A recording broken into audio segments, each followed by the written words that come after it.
really happy.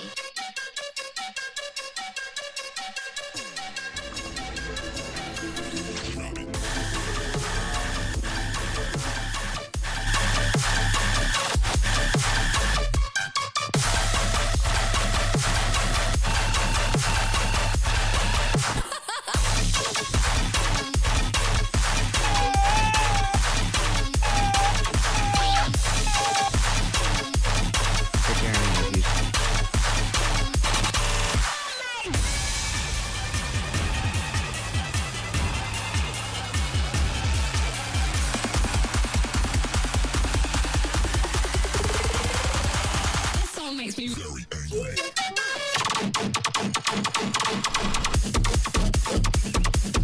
Shut the fuck up. Another one.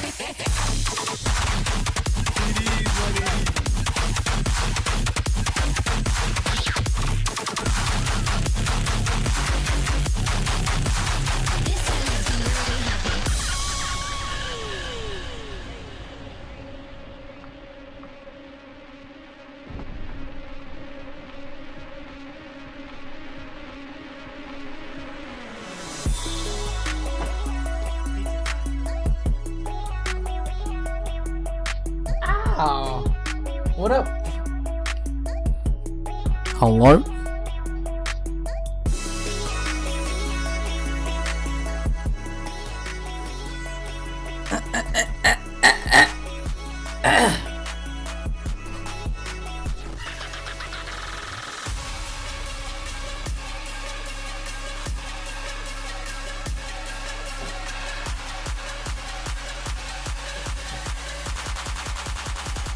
Makes me really happy.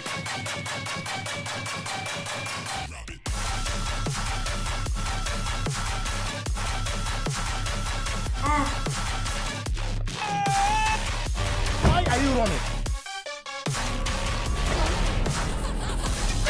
No, what the?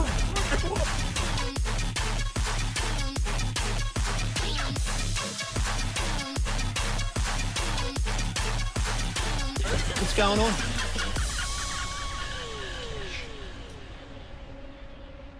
There's no cash here. What's going? Here, there's What's no going- cash. All right? What's going- Cash? No, Robbo. No cash. No cash. I don't know if I wanna G'day guys, what's going on?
All I can think about,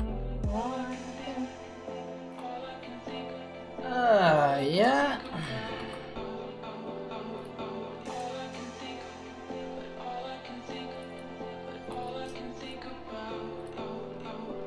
Phase 2, what's up, brother?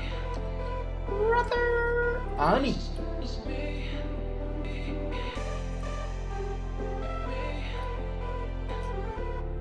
Yeah.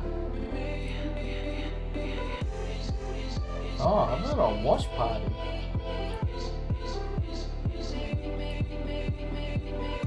Oh, it's not just chatting comes up as.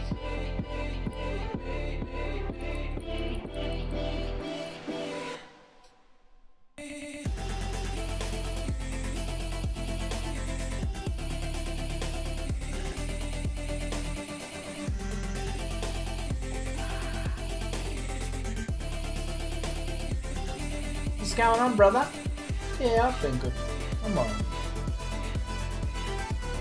Got a big 12 days ahead of me, man.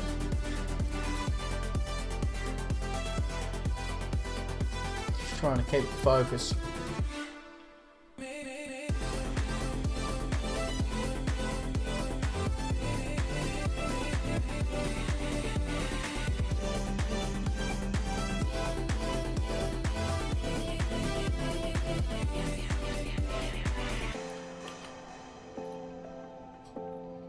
La la la la, la la la la.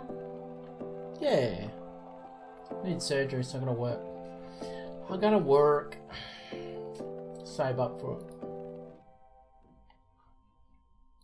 What the fuck's going on my Twitter? Hello, Twitter? There's a tweet that's just stuck. That post? No. 907.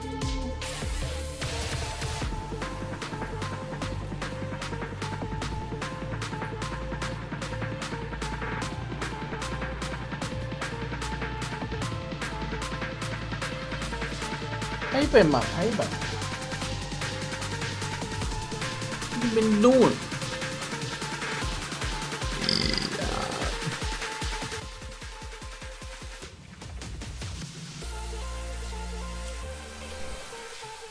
Alright.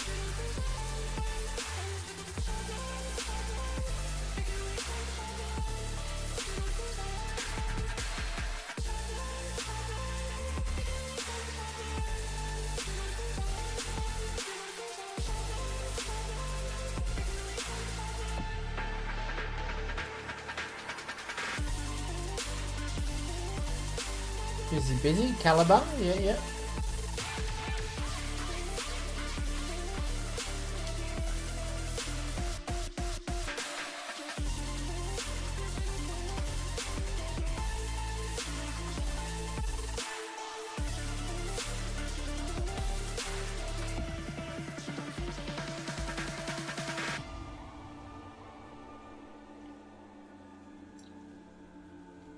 It's a short link. Should just work with the front part, right? You don't need all that other stuff. Yeah, I don't know yet. What, when you watched movies, where did you just watch them on YouTube or?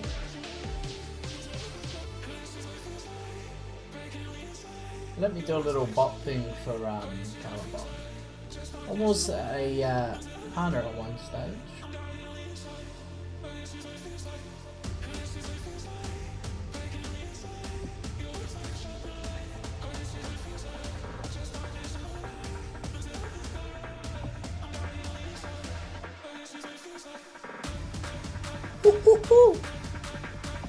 Oh, that'd be a good watch. I might be able to watch that on YouTube though. Because it's on YouTube.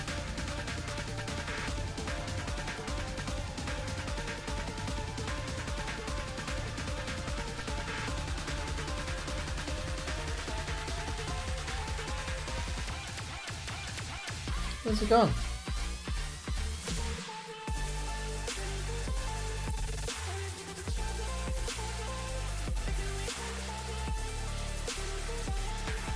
There it is.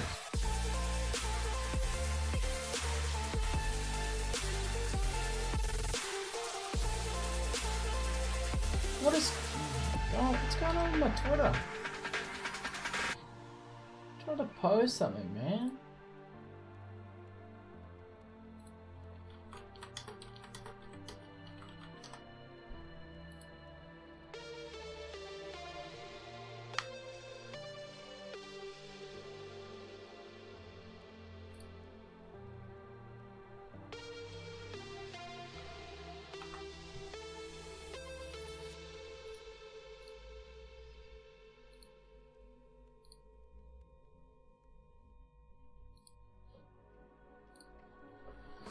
La la.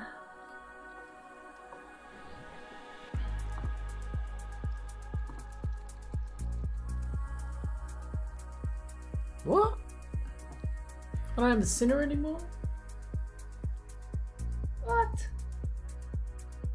I got rid of me cinema. What do you mean?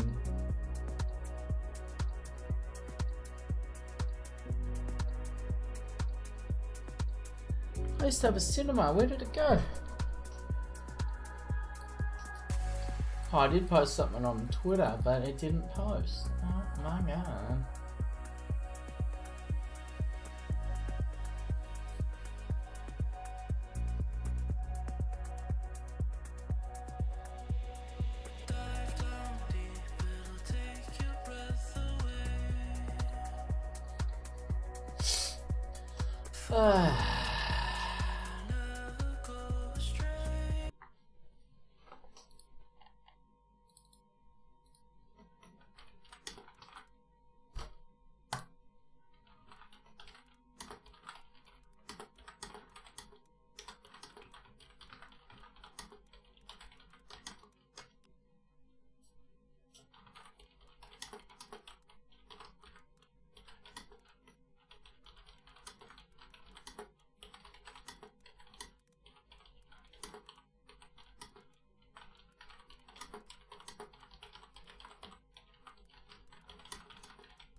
That's crazy. Yeah, I did this big post, and then it just didn't post. It was just hanging there. Like, fuck, man. Why write a massive post and then you just fucking don't post it? You know?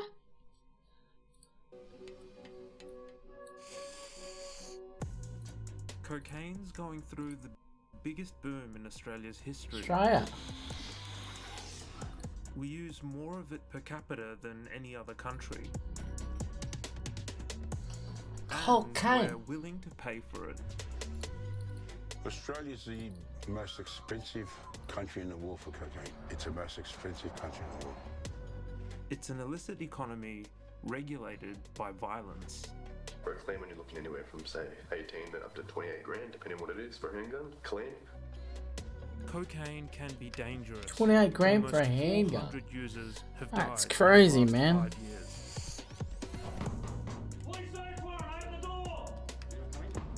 As police celebrate big seizures, we're estimating the value to be around $1 billion.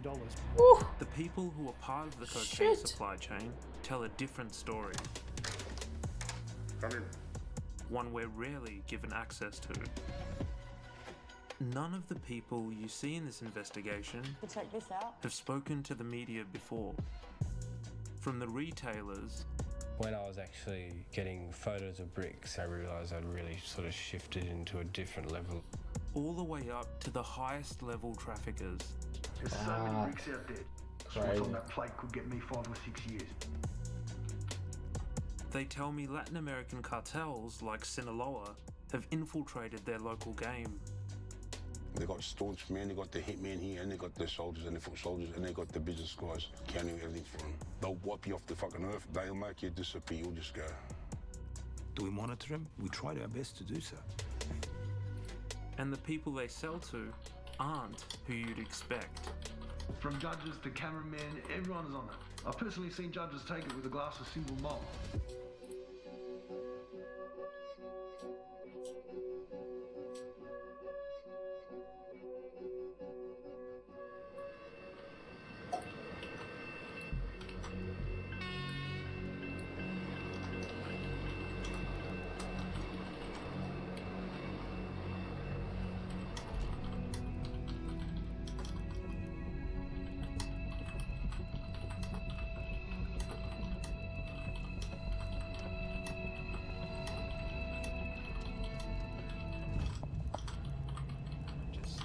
I'm up on the next street.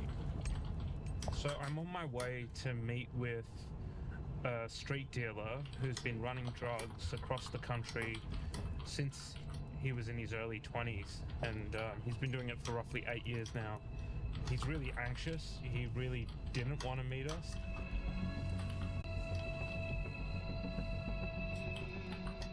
Drug dealers generally don't like speaking to journalists.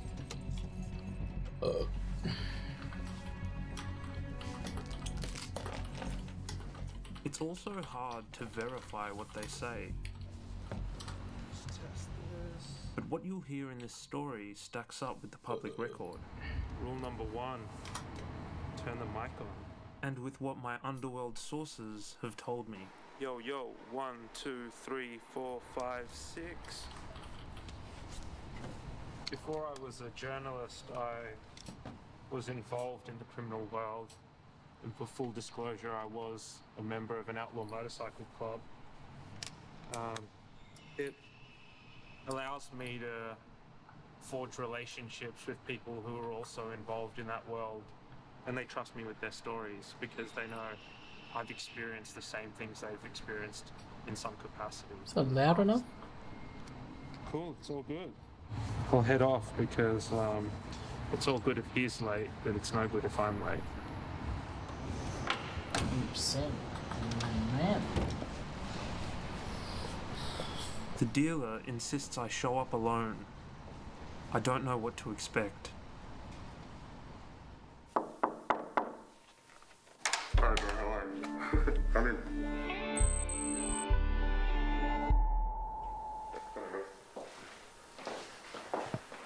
So we're just waiting for my main supplier to come and drop off what I need.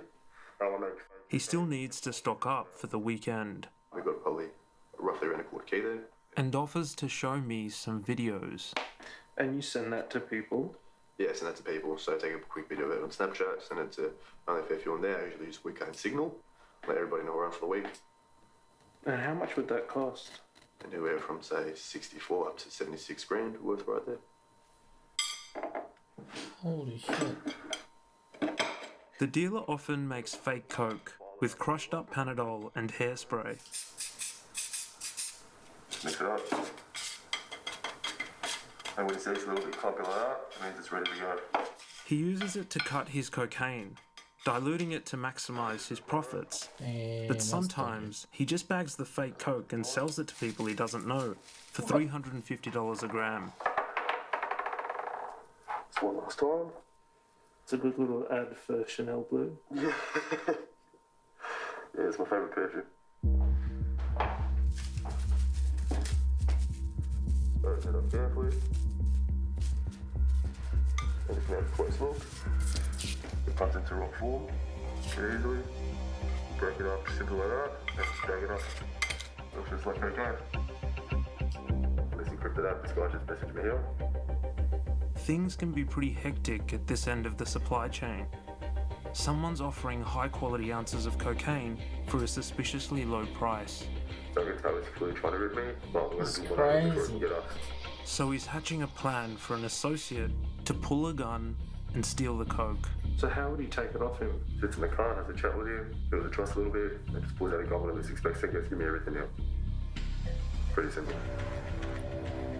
So do you have to have a gun on you? I've got 2 at the moment myself.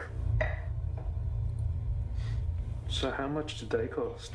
Oh, for a clean one, you're looking anywhere from, say, 18 to up to 28 grand, depending on what it is for a handgun. Clean, dirty, you buy them for 4 to 8, depending who it is and how dirty they are. These ones have been used a fair bit though. You can get killed in death. You can get shot any time, set up by people. But I guess when you've been doing it for a while, there's just no option. They just becomes just hard to like this. Just have to do it. Just have to man up and do it. He says he inherited a violent streak from his father, who was in the Chilean army. Well, his job was to just go in and start shooting people that didn't vote for the president, Pinochet at the time. The problem is, this dealer also has a huge cocaine habit. How much is your habit costing you? 4 or 5 grand a week. So you can fuck your life up pretty quick. Thinking people can't set me up, but also fight arguments, relationships, friendships. You know, just downhill spiral, but you just love the feeling so much that you just keep doing it. That's full on.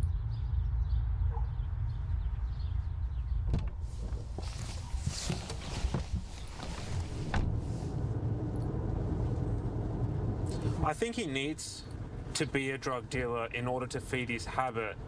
But I also think that the habit is what's making him make really violent decisions. He was so kind of trigger happy to create enemies and rip people off in a highly dangerous and volatile environment. At that level, kind of drug suppliers on the street, it always feels as though they've got everything to gain and everything to lose.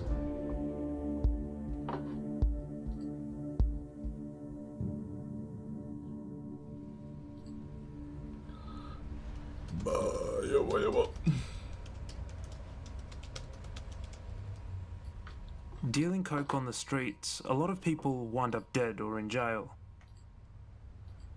That's not the only way it can go. Some people use drug dealing to escape the bad hand life deals them. This morning, I'm going to introduce you to a former cocaine dealer we'll call Remy. They have an extraordinary personal story about slinging cocaine across Western Sydney from the age of 12. Why didn't that update?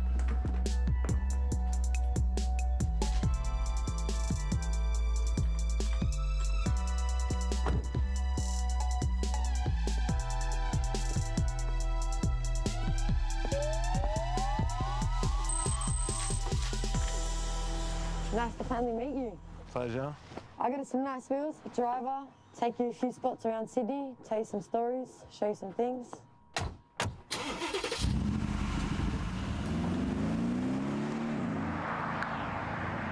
Oh, the Hummer. What does all of this mean to you? Rolling around in a car like this, living in a leafy North Shore suburb, considering how you grew up? Means everything. Wasn't meant to turn out this way. A lot of people watching this might be surprised that a woman was so heavily involved in the drug world. Yeah, I mean, crazy thing is, it's actually a lot more common than people would think. And not the types of girls you'd always assume.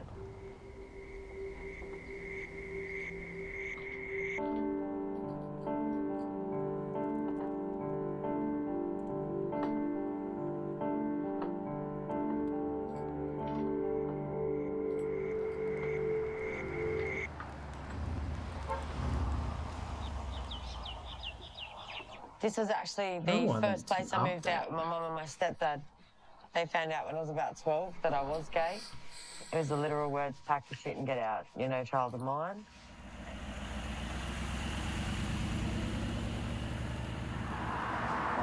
So this is another one of those places. For a while, she was living on the streets. But not long after I found But then, she met her first business mentor. First place that I ever did sell drugs was a building right next door to a church. I met a lady in Church Street in Parramatta, just up the road. She gave me an opportunity to make money and said, hey, I can change all this for you. Gave me my front, so essentially a bunch of drugs that I didn't have to pay for until I'd earned the money to be able to repay her and then some. There was 3 corners that we had around this block and everybody knew where to come to. As a teenager, I thought I knew everything. Didn't know about people having turf here and there, and apparently I was stepping on somebody's toes and selling on their turf. Walk across the road there, and there's 2 girls who were probably in their 40s. I was 14 years old. I got jumped by both of them and I actually got stabbed 4 times in total. Even though she was a staunch street kid, behind the bravado, Remy was terrified. I had a gun rammed into my mouth so hard. I had an already sort of chipped tooth in the back of my mouth. Knocked that tooth clean out of my mouth. Hearing stories like that, most people would think, why would you keep going? The money's an addiction, the lifestyle's an addiction.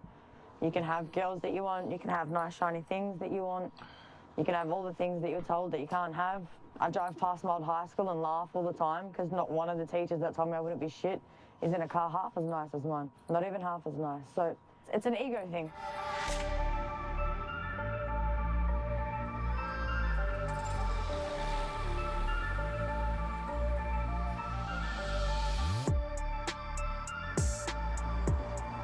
this next place I'm about to show you, it's called Hibernian House. In her late teens, she began living a double life. Buildings filled with creatives. She took a 9-to-5 sales job, which put her in touch with the wealthy professionals fueling the coke boom. I thought I'd bring you guys here so you could check this out. This place is wild. Oh. This is a cookhouse. Remy operated a trap house, a place where drugs are dealt, deep in the guts of this building next to Sydney's Central Station. So this door made me a lot of money over the years. I realised that working in the corporate world and cocaine really worked well together and opened a whole new client market for me. So for most days I was sat here doing up deals on my lunch breaks, working out hours where I'd see clients. So I started to meet more professionals, started to network, go for the after-work drinks, hang out with the managing directors, meet their managing director friends, some of the biggest cokeheads I've ever met. There were work events where just at a work event alone you could turn over 15K. I just see dollars, dollars, dollars. That's another street thing. So for me, I'm very, very money focused because it's about changing our narrative and our generational wealth. And I've been able to do that in a legitimate way now, and transfer what wasn't the greatest of lifestyles into a pretty good life.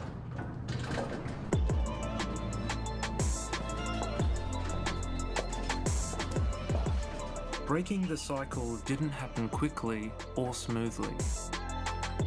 By the time she was in her early 20s, she knew she wanted out, but the fast money was hard to give up.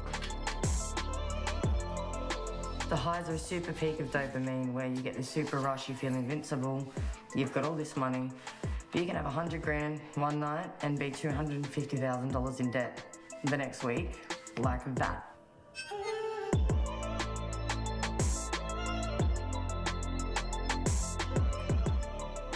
How does that happen? How do you blow money like that?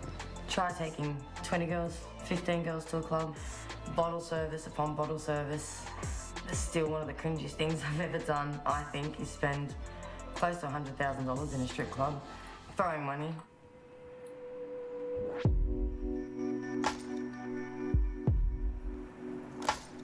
How long were you juggling your day job with drug dealing? That went on for about 5 to 8 years, where I was actually working and doing that sort of stuff. But it got to a point where I had to make a decision. Being able to step away from that much money and go, is it worth it long term, is a question that you eventually have to ask yourself. Do you want to live a life of crime and potentially be in and out of jail your whole life and dealing with scumbags your whole life? Or do you want to be up there soaring and actually be doing the things that you know you can be doing?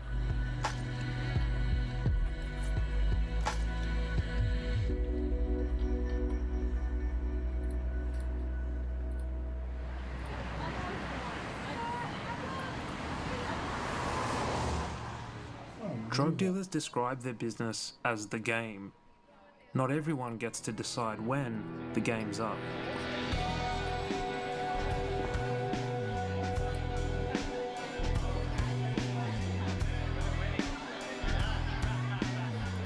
I've come to an art gallery opening in Richmond, in inner city Melbourne, curated by 5-time Archibald Prize finalist Benjamin Aitken. I thought this is the best spot for it. Yeah, it looks beautiful, thank you. How are you, mate? Just over a year ago, he experienced a spectacular fall from grace. One of the great things about Ben Aitken is that although, and I don't think it's any secret, he has been and can be a wayward child, he is a fantastic artist. Thank you, Ben.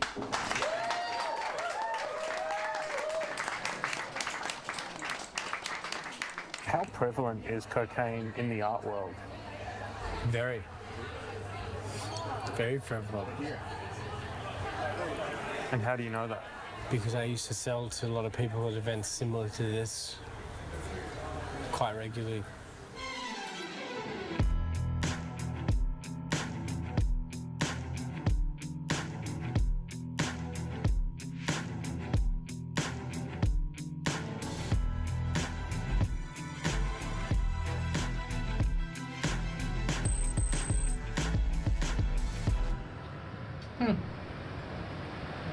Move that.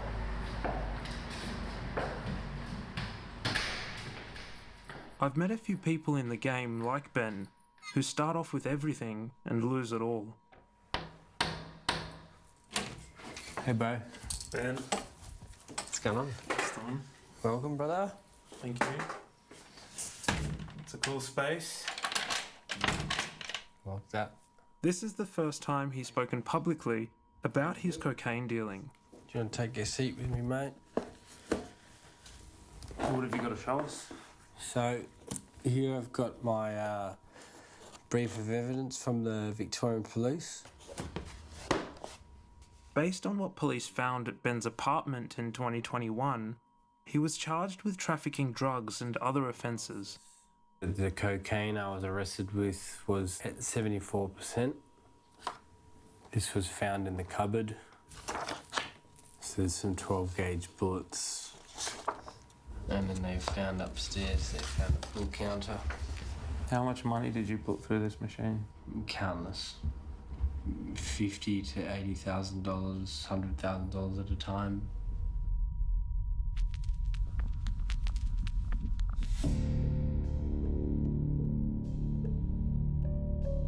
Full on. When Ben lost a job during the pandemic, his dealing took off, and he started supplying other dealers. Ah, there it is. When I was actually getting photos of bricks and seeing bricks like kilos, that was probably when I realised I'd really sort of shifted into a different level. I always, in the back of my mind, knew that there's a really good chance that I'd go to jail.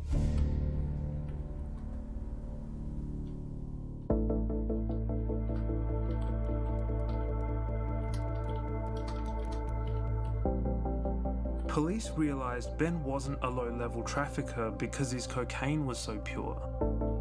He was only a couple of steps away from the importer.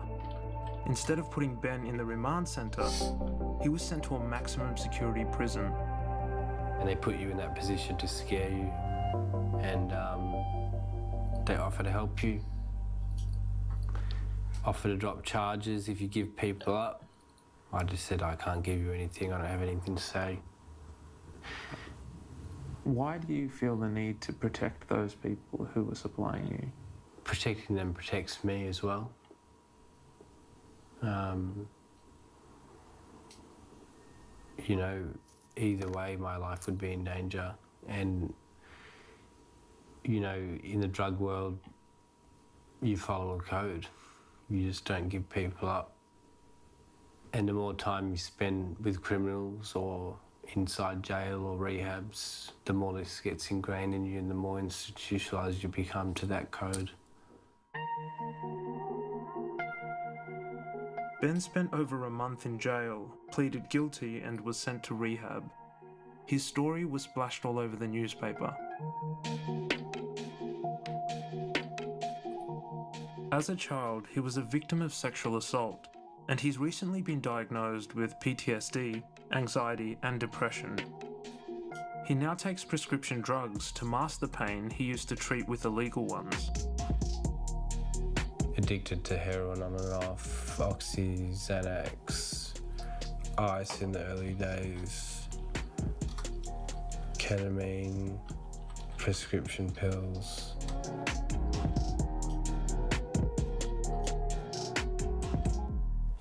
Do you think there's a moral problem with being a drug dealer?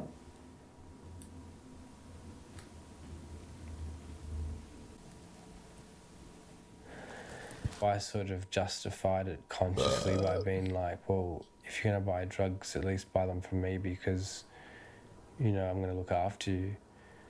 You know, I'd test everything myself. I would test every pharmaceutical with fentanyl test strips. How you going, Mr. Mechanic Man? I would explain dosages to everybody. Welcome to the as cinema. A user myself, you know, I had that empathy for other people as well. And that's the way I sort of justified it, by being like this ethical drug dealer. What's going on, mate?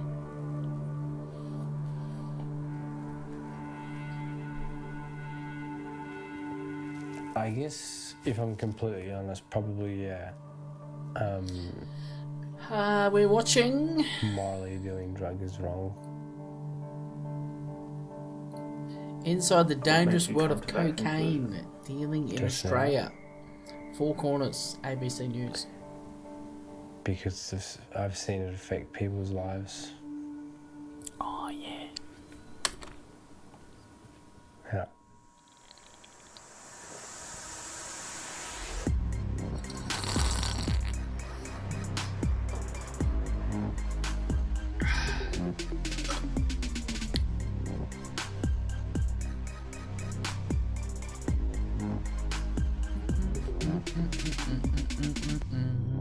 Australia is a tough market for cocaine importers, an island nation with heavily protected borders.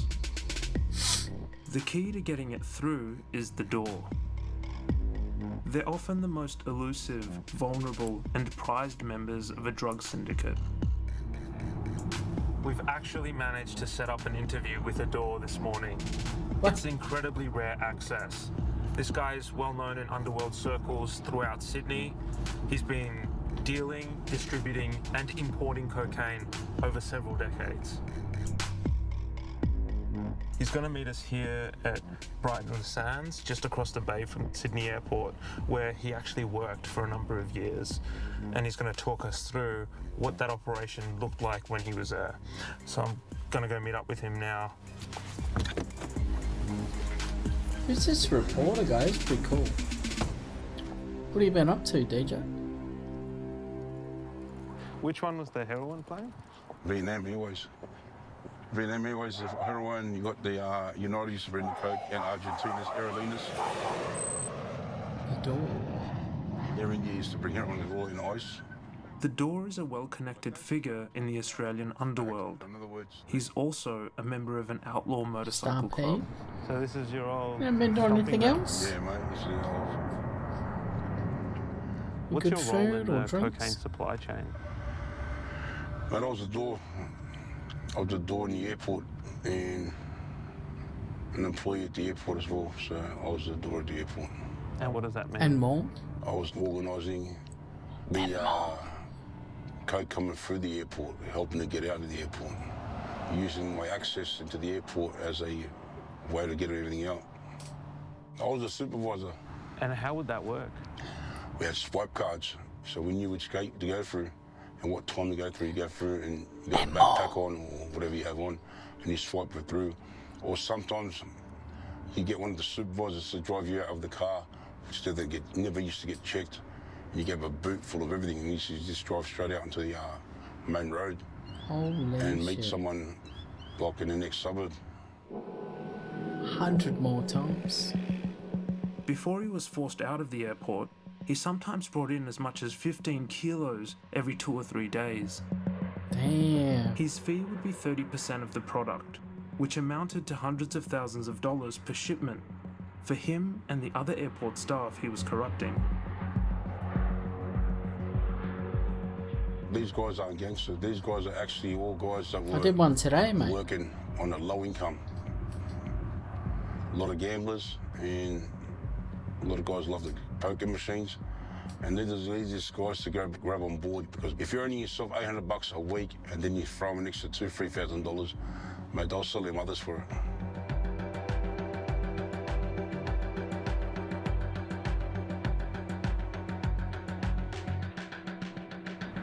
The people that you were working for, who were they? People that were working for, we had a middleman, but they were actually for the Colombians and the Mexicans. And they were fucking ruthless too, mate. You tell they meant business. We have a cartel in Australia as well. It's either the Mexicans or Colombians. They're here to watch all their product come to the country. When you're bringing in, when there's 100, 200 kilos coming in, and it's worth 4 times the amount it's worth over there, they got people based here just to watch all their stuff coming in and out, make sure that they get ripped off. And they got staunch men, they got the hitmen here, and they got their soldiers and their foot soldiers, and they got the business guys counting everything for them. But not everybody will ever see these guys, you know? Not everybody. Like I said, I met him through a middleman, but he's actually on the run overseas now too. He's referring to a senior member of an Australian syndicate. He won't say who they are. So the middleman wasn't Colombian or Mexican? The middleman wasn't Colombian, it was Middle Eastern. And he was dealing with them directly? Yep. He was in Australia, but he was basically based overseas. He was based either in Dubai or it'd be in Turkey. So he'd be going back and forth, but he'd come in Australia and he'd meet up and then he'd go back out again. The Door says his relationship with the cartel was straightforward, until he got greedy. He cut their cocaine and then accused them of ripping him off with low-grade product. And they said, okay, we're going to meet up here. So it was about 8 o'clock at night, and they came and met me in the street, in a dark street. 5 cars pulled up, and they meant business. Their boss walked up to me, their commander walked up to me, and he goes to me, remember these words, I never give shit, and I'll never give shit. I'm going to replace it to you one time only. And next time I won't be replacing, okay? You know what I'm talking about. So in other words, just telling me, fuck me again, and I'm going to fuck you up. Here's the latest review. They'll wipe you off the fucking earth and I'll go somewhere else. When I mean wipe you off the earth, I mean they'll make you disappear, you'll just go. Your position as a Door gives you a lot of leverage though. Like, you're really important to their business structure. Didn't they care about that? They do care about that, but they're business guys. The cartel will always find somebody. They'll always find somebody. There are immigration people, there are people in customs who are on the payroll. I can't say who they are, I don't know who they are, but I guarantee they're on the payroll because some things come through the airport as a pallet and they get through, and on the ports as well. In other words, it's not just one person they've got a syndicate in probably in every state, on every airport, and in every port. Do you have any regrets? I do have regrets. Mate, I was losing a mate, honestly, you think I'm bullshitting. Every week, every 2 weeks, I was going to a funeral. The only person who's going to be sitting there crying is your mother, and I'll put my mother through hell and back. And if I can go back and change stuff just to make my mother happy again, I'll be going back. But I took that path. It's my choice, and I have to live with it.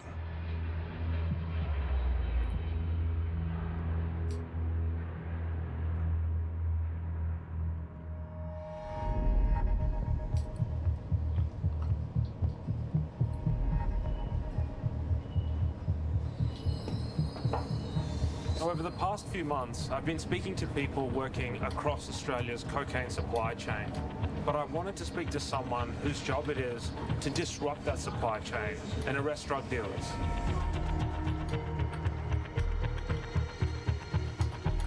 I'm visiting the New South Wales Crime Commission, the state's most powerful and secretive law enforcement agency. Hello, Mahmoud. Pleased to meet you. His own migrant background gives him a nuanced view of crime. Hani al-Baturi grew up in southern Sydney at the same time as some of Australia's most wanted drug traffickers. Why do you think people get involved in dealing or trafficking cocaine? Why you would get into selling cocaine is for the profit. Why does someone fall into crime more generally? It's disadvantage, without a doubt. You would have seen this firsthand.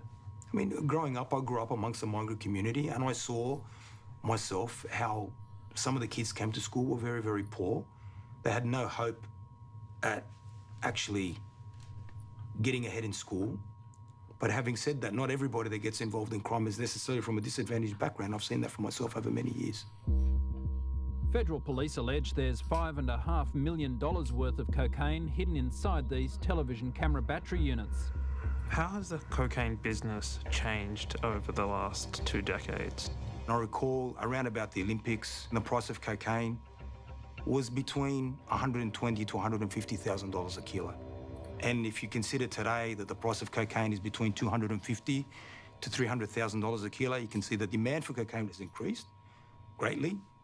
The profit margins are astronomical.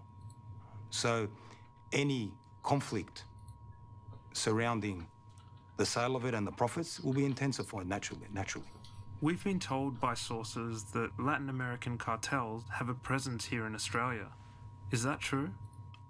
in my experience as an investigator, yes, they can come here and they do have a presence here, yes. Can you tell us anything more about their presence here in Australia? I don't have any specific information, but definitely do members of cartels from any kind of group, whether it's from Eastern Europe or South America or the Middle East, do they come to Australia? Certainly they do. Do we monitor them? We try our best to do so. Today, the Australian government, as part of a global operation, has struck a heavy blow against organised crime. 3 years ago, police targeted a so-called Aussie cartel of 9 drug traffickers. The government believed they were responsible for about 30% of all drug importations, worth billions of dollars. But even the biggest police victories are short-lived. Between November and February this year, authorities seized about 7.5 tonnes of cocaine destined for local users. That's about 3 tonnes more. Very nice. T-Bone Capone. What's up, I mate? believe there was enough cocaine to service the Australian Crime's market crazy. for about Drugs, 1 year. Oh my god. I've been watching Last week we saw 3 tonnes of cocaine seized. Major cocaine traffickers in 3 states tell me that wholesale cocaine got some prices bad are news now today, falling. but A we're sure just sign chilling that tonight. there's more cocaine in Australia than ever. Needs surgery. It identifies 4 operatives involved in organised crime. Just to check the what's going on financiers in who my provide the stomach. capital, the entrepreneurs, I guess they're the leaders, the ones that are running the show, the professionals who deviate from their code of ethics to support these illegal activities, So I'm working and the extra criminals who hours to execute save up. the crimes. Most efforts were successful only against those who executed, and less successful against the professional facilitators, the financiers, and the big bosses. Once that are I have running it, surgery, we'll essentially. know what's So going they're on. still operating kind of one step ahead? Often, they will have the access to the best technologies, and they'll be the most organised. You're all good, mate. It's all good. I'm just a little bit worried. I just want to know endoscopy and colonoscopy. Just to check out what's going on in my stomach doesn't and pay, that it colon. always ends badly. But that's not necessarily true. I know of serious drug dealers who are clean-cut businessmen with children in private schools, offshore accounts, and a portfolio of legitimate businesses. Yeah. I finally landed an interview with someone at the top of the cocaine supply chain, a large-scale commercial trafficker. There is a knock at the door. He's been doing it for more than 30 years. What's the colo and has guy? never been caught. Is that like with the... He sent someone ahead to sweep the place for bugs, while he does reconnaissance in the neighbourhood to check that it's safe. Yeah, it's...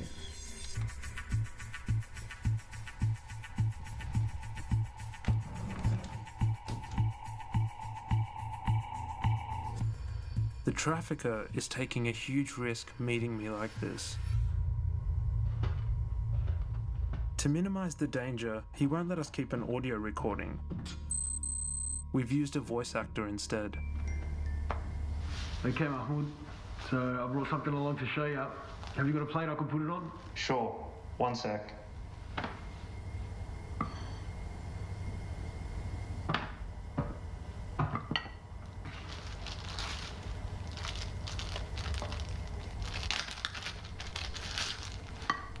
Wow, the smell of that is strong. Smelling it from that distance, you know it's good. It's because they use petrol to process it. That's where the smell is coming from. How much coke is on that plate, and how much is it worth? This particular cut is from the corner of a 1 kilo brick. is that? It's about 4 or 5 ounces. I would say street value, this is 50,000. How do you determine the purity of a block of cocaine like this? When the bricks are compressed, they break apart a certain way. If I break it open now, you can hear the sound and really smell how pungent it is. T-Bone Capone. It also has a Thanks, particular mate. sheen. A lot of people call that pearl or got you, fish bro. scale because of the way it flakes to a sharp point when it breaks apart. It's very scaly. The percentage is in the mid-80s. You don't really see anything in the 90s. With access to cocaine of this purity, what does that say about your role in the hierarchy? It generally means you have friends who are high up the ladder.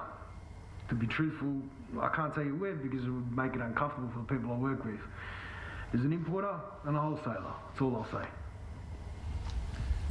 How do you source cocaine of this quality? With higher amounts, it's always done by introduction. You can't just walk up and ask for a kilo. You have to work your way up until someone trusts you. At a certain level, there's heaps of paranoia when we're dealing with the millions.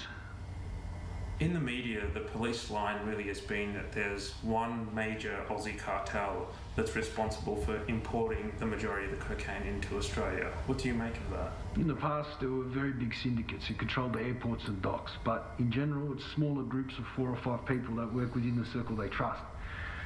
The cartel that you're talking about, their traditional lines were taken out by the encrypted apps at the police, mate. So there's new ways and different people in the scene. Send it to the lab. Authorities claim that peak annual consumption for cocaine sits around 5.6 tonnes. What do you make of that number?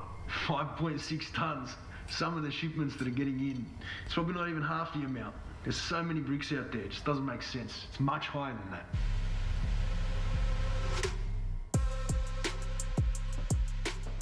I never really encountered violence in the cocaine industry. You pick and choose who you work with. The money's not worth getting shot. There are other people who enjoy that kind of violence. I prefer to do making with a people coffee and some oats. Nice. Really? That's surprising. What about all the violence we hear about in the news between different factions? Is that over cocaine? Where does that stem from?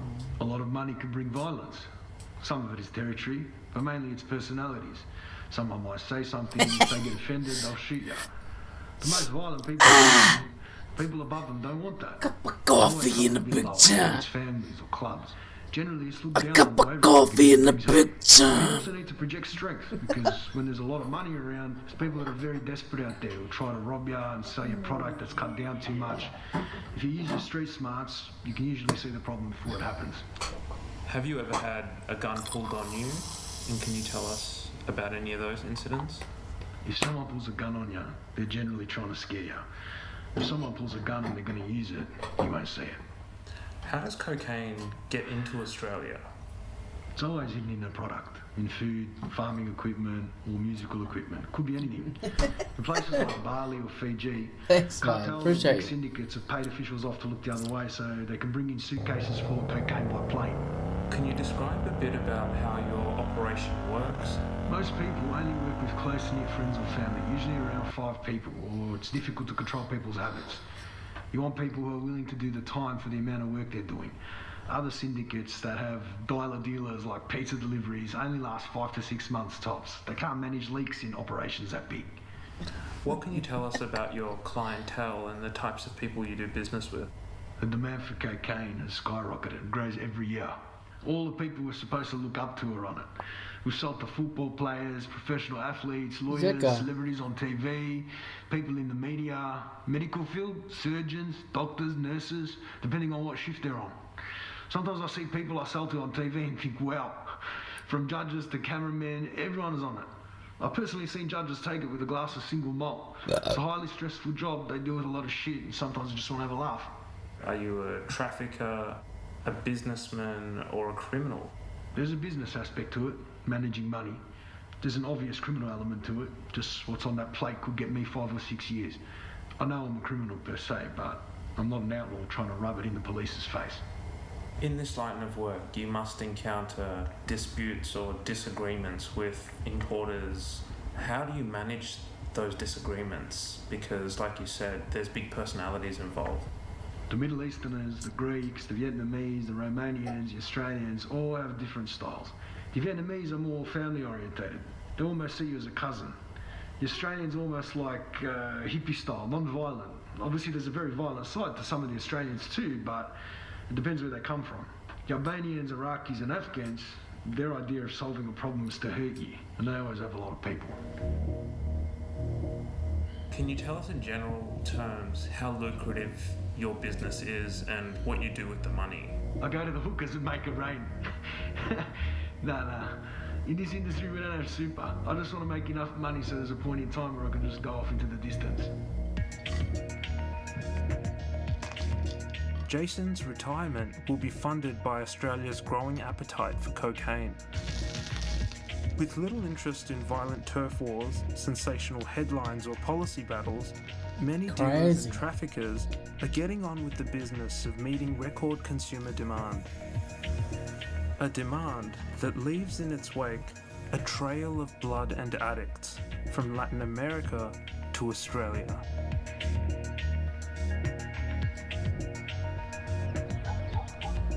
Do you feel any responsibility or moral guilt with the negative aspects of dealing cocaine? If I can give you something that you want for a reasonable rate but good quality, I don't feel like I'm doing anything wrong. As long as I'm doing my part, I can sleep well.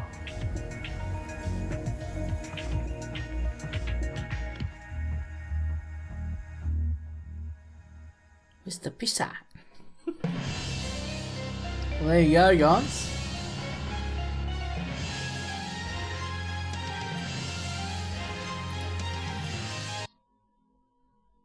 There you go, there you go, there you go. Alright, I'll be back in a sec. Ooh, showcase. Yeah, we'll have a look. What's that showcase?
DJ, that's DJ Max.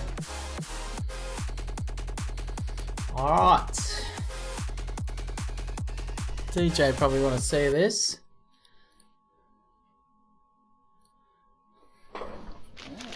Does that work? Suta Vietnamese roll. My stomach didn't like it.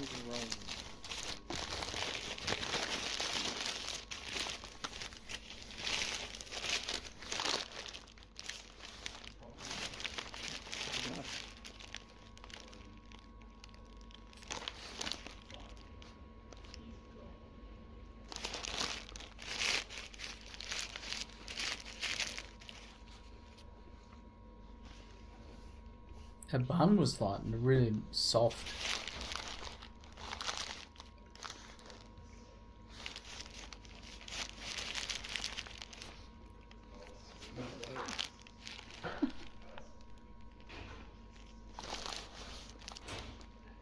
The bun's nice and soft.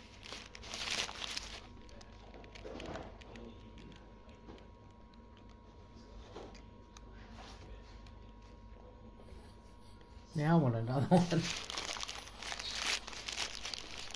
Alright, so what did I give it? I'm gonna give it a 9 point something. See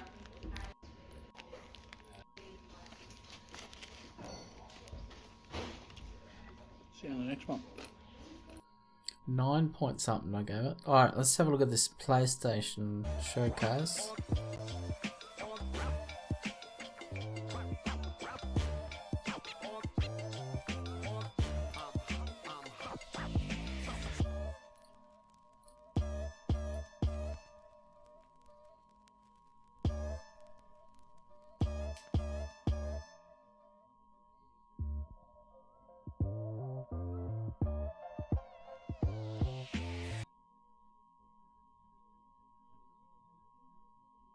This guy's just talking the whole time.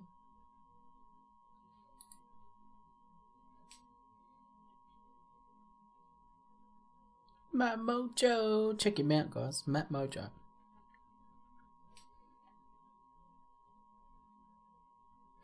Matt Mojo.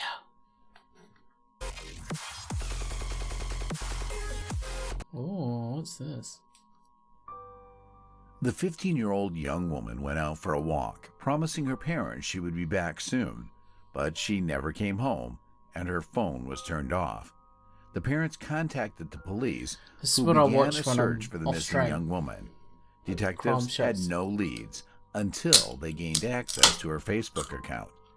It was there that the eerie clue as to what had happened to her lurked. Nicole Cable was born on August 12, 1997, in the small American town of Glenburn, Maine. Her parents divorced when she was young, and the young woman was left to live with her mother, stepfather, and 3 younger sisters. During her high school years, Nicole had a passion for music, was on the cheerleading team, and even modeled for a local company.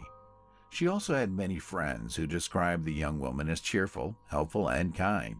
She always tried to keep a positive outlook on life, even though she, like many teenagers, had her own difficulties. In the spring of 2013, when the young woman was 15 years old, she was looking forward to the approaching school vacations and her birthday. Only a few months separated her from getting the driver's license she had dreamed of for so long. Nicole lived in a tiny town where there was practically nothing but a few apartment buildings.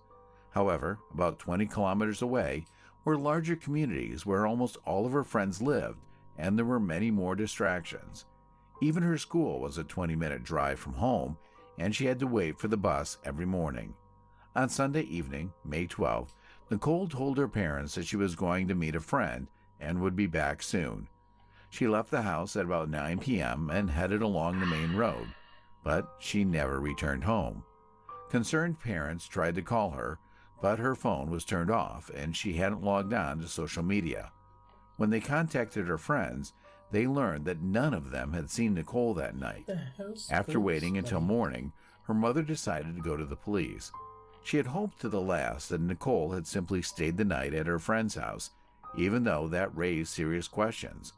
First of all, the young woman had never left home all night without her parents' permission. Secondly, she would certainly have contacted her mother and told her where she was.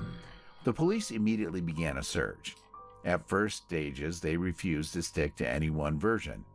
Investigators admitted that the young woman could have left home of her own free will, but they also did not rule out a criminal element. The first day of searching brought no results. Police interviewed friends and relatives of the young woman and began searching for her in the Glenburn area. Nicole's parents created a Facebook group to report their daughter missing and urged the public to help find her. That same day, her friends printed and posted hundreds of flyers, both inside and outside Glenburn. Police asked for volunteers to stay away from the area to avoid having service dogs pick up her trail.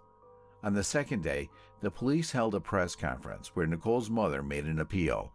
With tears in her eyes, she asked her daughter to return home if she ran away of her own free will.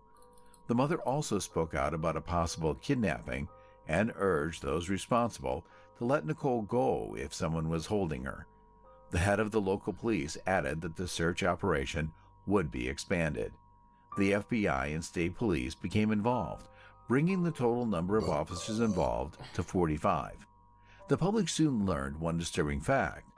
Nicole's mother revealed that her daughter had been texting with a certain guy on Facebook for weeks. Police accessed Nicole's account and discovered that this young man was Brian Butterfield. Moreover, based on the correspondence on the day of her disappearance, the young woman had arranged to meet him at the edge of the street where her house was located. At first, the police declined to comment on the situation, but new details soon emerged. It turned out that Brian had gone to the same school as Nicole and knew her personally. But during the questioning, the guy claimed he had only spoken to the young woman a few times in his life and had never corresponded with her on Facebook. Against this backdrop, another oddity was noticed. There were 2 Brian Butterfield Facebook accounts. Only one of them was deleted the night Nicole disappeared. Brian himself stated that he only had one account and had nothing to do with his second account. Furthermore, he was aware of the existence of this fake page and had even complained to the police a few weeks before Nicole disappeared. It all looked really strange, and the police were in no hurry to accuse the young man of any crime. Instead, they continued to search the area around Glenburn, hoping to find some evidence. At the same time, the computer department was taking a detailed look at this suspicious Facebook account. On Friday, May 17th, the sheriff turned to the public for information. Police were looking for a black Ford Ranger pickup truck and asked for any information about the vehicle. They clarified that the driver's involvement in the young woman's disappearance has not been determined, and it is too early to draw any conclusions. The sheriff also announced a 24-hour hotline for any tips on the case. They had to allocate a separate number as the number of calls had crossed several hundred. On the 6th day, police announced they were enlisting volunteers to search the area. They set up assembly points and put people into groups. The volunteers were to look for anything that might be relevant, and this time, the search area was greatly expanded. It extended to the 2 nearest towns, Bangor and Old Town. More than 500 people responded to the police call. The crowd included about 400 local residents and about 100 professional volunteers from the various counties. In addition, there were off-road vehicle and horse-drawn search parties. Given the sheer scale of the operation and the rough terrain, the authorities tried to use every resource possible. They even used aerial photography in the hope that the footage might reveal something of value to the investigation. The day after the search, exactly 1 week after Nicole's disappearance, the police issued a disappointing statement. The young woman's body was found near Old Town in a wooded area not far from Road 43. They were in no hurry to release any details, specifying only that the body was covered with branches and was discovered by a service dog. Soon it was announced that the police had a homicide case, and the next day, May 20th, they reported the arrest of a suspect. It turned out to be a 20-year-old local man named Kyle Doobie. No details were known at the time, and the public was kept in the dark for some time. The next day, he was formally charged with premeditated murder. At the same time, it turned out that at the time of his arrest, he was already in prison. The guy had been sentenced to 90 days in jail for eluding police and a motorcycle accident last year. Kyle began serving his sentence 3 days before Nicole's body was discovered, but had been on the outside until then. According to the young woman's friends, she had known Kyle for several months.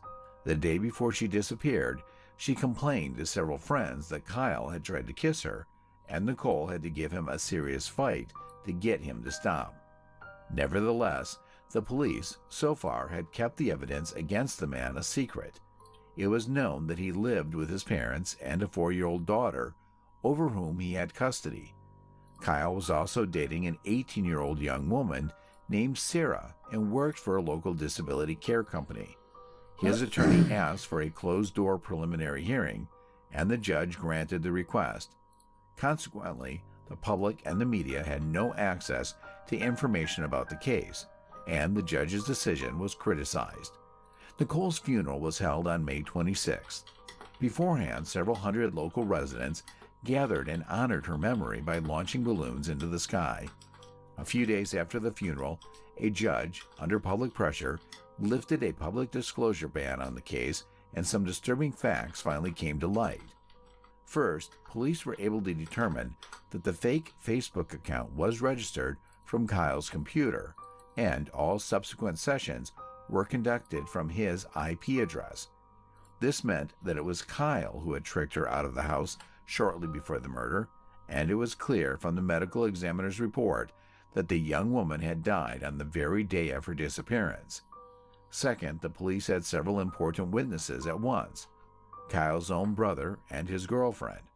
According to Sarah, whom the suspect was dating, Kyle confessed to her about the murder a few days after it happened. This happened immediately after Sarah was called in for questioning. There it became clear to her that the police had suspicions about Kyle, but there was no evidence. He was also questioned, but stated that he was at work the day the young woman disappeared. Kyle told his brother that he lured Nicole to the outskirts of town using a fake Facebook account. The guy planned to make it look like Brian Butterfield had kidnapped her and was holding her in a remote location. Next, Kyle planned to find her and set her free, which he thought would make the young woman fall in love with her savior. It all sounds strange, to say the least, but there is more to come. Remember only that this is the perpetrator's own version, told to his brother. Further events unfolded as follows. From a fake account, Kyle lured Nicole to a remote location along Hudson Road. There he was already waiting for her, lurking in the bushes. He was wearing a ski hat covering his face. When Nicole arrived at the appointed spot, he pounced on her, wrapped tape around her head, and loaded her into his father's pickup truck, a black Ford Ranger. The car was parked nearby. Next, in his own words, Kyle drove her away from the abduction site. As he began to pull her out of the car, he noticed that the young woman showed no signs of life. The guy realized that the duct tape made it impossible for her to breathe, and she passed away. Then he panicked and decided to hide the body. To his girlfriend, Kyle told the same story, adding some details. He said that before he hid the body, he took off almost all of Nicole's clothes and threw her out the car window on the way back home. This was done so that the police would not find traces of his DNA. The police did find several items of clothing that belonged to the young woman. They were in virtually the same place where Kyle had attacked Nicole. The key point here was that Kyle told his girlfriend almost exactly where he had hidden the body. It was because Sarah went to the police telling the whole story that they were able to locate Nicole's body. Kyle himself refused to admit guilt, but the situation was far from in his favor. When the police uncovered all the details of the medical examination, more serious evidence emerged against the suspect. Under Nicole's fingernails, blood was found that matched Kyle's DNA sample exactly. When the boy was questioned a few days after the murder, there were deep scratches on his face. He himself attributed it to an injury he sustained at work. Also, the cause of the young woman's death was strangulation, as evidenced by the injuries to the neck. This went against Kyle's versions of what he told his brother and the young woman. If he had taped the victim's mouth and nose, there would have been no such injuries. His lawyer requested a psychological evaluation, which caused the trial to slow down. But a few months after his arrest, something interesting happened. Kyle was charged with theft after a stolen gun was found in his home. The guy had been arrested multiple times before for robbery, but each time he got away with a fine. An examination showed Kyle to be completely sane, and a trial was set for February 2015. While awaiting trial, the defendant was in jail. Before the trial began, Kyle's attorney filed a motion to exclude certain witness statements from the case file. One of them was the correctional officer where Kyle arrived to serve a sentence for eluding police and a motorcycle accident. According to the officer, the guy was acting very nervous and even crying. When asked why he was so nervous, Kyle said something like, "It's not about the time limit, it's about what else I've done." The trial began on February 22, 2015. Kyle's lawyer stated that his client was innocent of murder and that the investigation was completely biased. According to the defense, he was at home at the time of the murder and Nicole was attacked by someone else. Kyle's girlfriend, Sarah, was named as a possible suspect. She allegedly hated Nicole because of her association with her boyfriend. The lawyer claimed that she had access to Kyle's computer, from which she could create a fake account to frame her boyfriend after the murder. This theory had no corroboration and went against the actual evidence. Kyle logged into the fake account not only from his computer, but also from his phone. What's more, he logged in through one app, changing his personal account to a fake one. Because of this, it was clearly visible when he logged out to one account and immediately logged into another. Also, there was no physical evidence against Sarah, unlike Kyle. His DNA was found not only under the victim's fingernails, but also on her clothes, which the killer threw away on his way home. The next witness was the real Brian Butterfield. He stated that Kyle had long had a grudge against him because Brian had previously dated his girlfriend. In his opinion, this is what led Kyle to create a fake account with his name so that he could frame the young man if anything happened. The prosecution also provided screenshots of correspondence showing that Kyle was not only communicating with Nicole, but also with other underage young women. The next witness was a colleague of Kyle's who worked with him at a disability care company. The defendant's lawyer insisted that the scratches on Kyle's face appeared while he was working, but the witness denied this. According to his story, on May 11 and 12, he and Kyle were at the home of a woman suffering from mental illness. At one time, she became aggressive and attacked Kyle, leaving several scratches on his face near his eye. Kyle went to the hospital for help, only to notice the next day, May 13, a co-worker noticed new scars on his face. This happened right after Nicole disappeared. Another co-worker said that the day Nicole disappeared, Kyle left work at about 9 p.m. and did not return until 6 a.m., even though he was supposed to be on duty all night.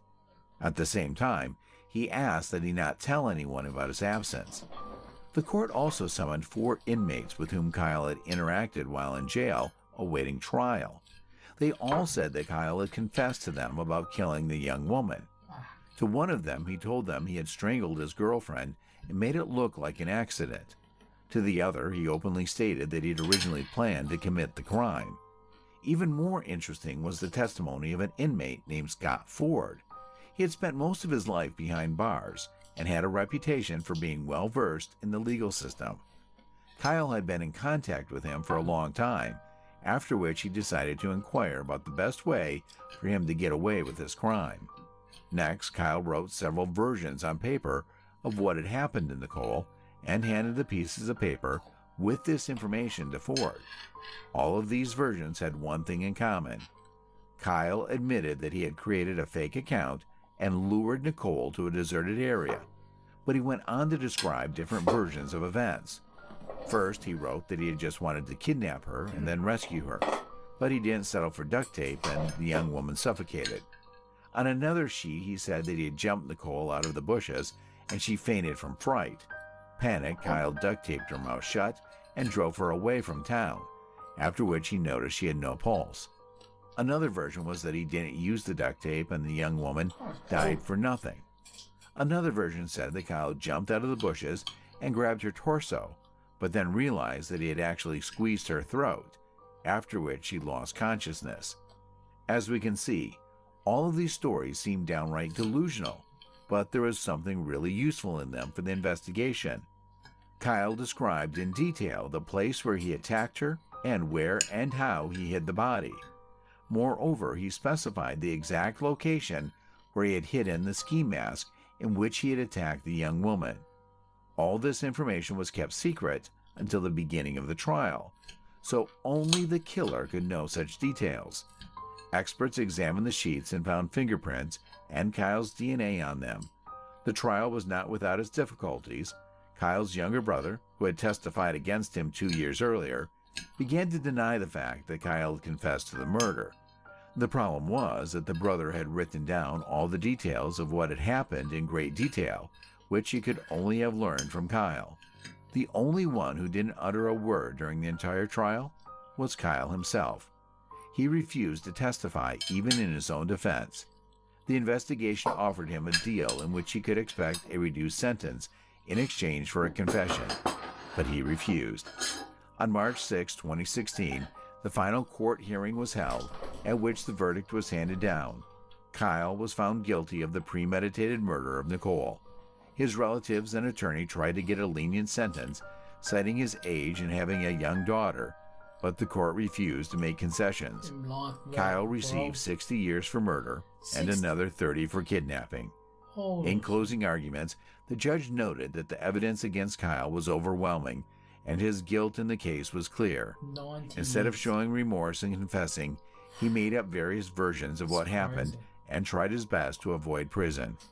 For this reason, the court refused to commute his sentence. Moreover, the judge was inclined to believe that Kyle had originally planned to kill Nicole, a plan he had been working on for weeks. Nicole's parents called the sentence fair and expressed the hope that he would never get out of prison again. They also gave numerous interviews and appeared on various television shows talking about the dangers of social media, using their daughter's murder as an example. In their opinion, the tragedy could have been avoided if the perpetrator had not had the opportunity to impersonate another person online. However, people like Kyle, sooner or later, can get to the point of murder even without fake accounts. Share your opinion on this story, and don't forget to rate the clip if you liked it. Thanks for watching.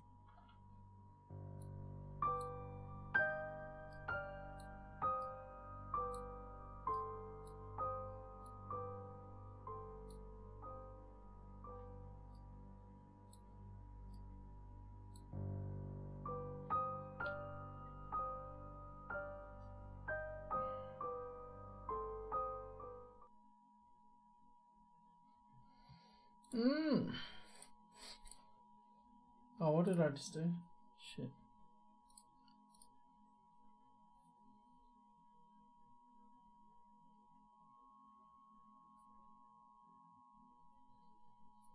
Patrick CC.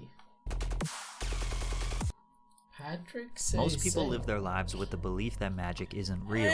David Blaine is commonly known as one of the most iconic magicians in modern times, but simplifying David's stunts, illusions, and performances as just magic gives the assumption that it's all fake. However, standing in a block of ice for 3 days, being submerged in water for 7 days, and being trapped in a glass box for 44 days were all very real stunts that thousands of people witnessed with their own 2 eyes. Yet still, some are not convinced. He has been called a fake, a fraud, a jester, and they do anything to invalidate his work. Despite the annoying critics and borderline physical torture, David Blaine continued to up the ante throughout his career. But why? Well, because he feels most alive when he is just about to die. And this is how he continuously chased that feeling. Magicians have always been entertainers who perform in front of an audience with the intention to bend their minds. Yes. Typically, they sport a flashy outfit, a big stage with lights, smoke machines, and additional performers to create a spectacular experience worthy of a $100+ ticket price. Their tricks can be long and drawn out, constantly diverting your attention all over the stage, the audience oohing and eyeing. The performance crescendos to the abracadabra or voila moment that sends the overstimulated audience into an uproar of applause. However, David Blaine was the total opposite of this. David wore a plain shirt and sweats. He was emotionless in the face and gave small, focused crowds of people magic on the street for free. He primarily did card tricks and some quarter tricks where he encouraged people to pay attention as closely as possible. The tricks were nothing spectacular, but what made it interesting were the reactions of the people. What? Look.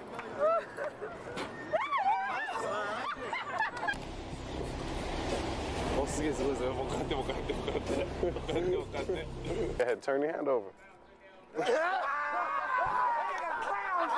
Blaine performed for all walks of life, all races, all ages, and the outcome was always the same, being utterly confused or shocked by something they saw with their own two eyes. His simplistic approach made other magicians hate him. When Blaine landed his first primetime television show on ABC in 1997, he was immediately met with criticism. A New York Times article was released that insinuated the virtually unknown street magician was only given a special because he had friends in some very high places. One professional magician insisted Blaine's best tricks could be found for about $30 at a Times Square magic shop. Jamie Ian Swiss, a magician and columnist for Genie Magic magazine, said, "His only skill is removing money from a wallet and handing it to a person behind the counter." Swiss asserted that ABC executives had the wool pulled over their eyes. It also didn't help that in his first major interview on Conan, he was so nervous he messed up his card trick. His first mistake was when he made this extremely choppy pass. You can see him move the deck from back to front. Then he attempts to do a double lift, which is when he grabs two cards and makes you think he only grabbed one, but he struggled while trying to grab two.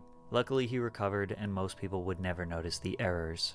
Blaine had no interest in addressing the criticism. They were likely just hating on him, and he simply wanted to make magic accessible to as many people as possible. David was inspired by the great Harry Houdini, who brought magic to people on the streets. Plus, we have the benefit of hindsight now, and we know that the traditional magic show aged like milk, and street performances or interviews is a format that remains extremely relevant 25 years later on TikTok, the #1 app in the world. However, card tricks were not enough to keep David going. He wanted to push himself to greater limits, put his life on the line to prove he is truly one of a kind, which led to his first major public stunt, being buried alive for a week straight. Harry Houdini actually performed at least 3 variations of the stunt during his career. David was mesmerized by a poster of the final version of this stunt that Houdini never got to complete due to his early death. Houdini was going to escape after being strapped in a straitjacket, sealed in a casket, and then buried in a large tank filled with sand. So I love that poster since I was a kid. It's like in the magic books, you see that poster. Initially, his friend and founder of the Conjuring Arts Research Center, Bill Kalush, suggested that Blaine fake the stunt and discreetly sneak out of the coffin, then return a month later before the resurrection. But Blaine had no interest in faking. So he bought a casket, put it in his living room, and practiced sleeping in it. Then he practiced fasting for multiple days. He said he was able to do this for 4 days straight with no problem.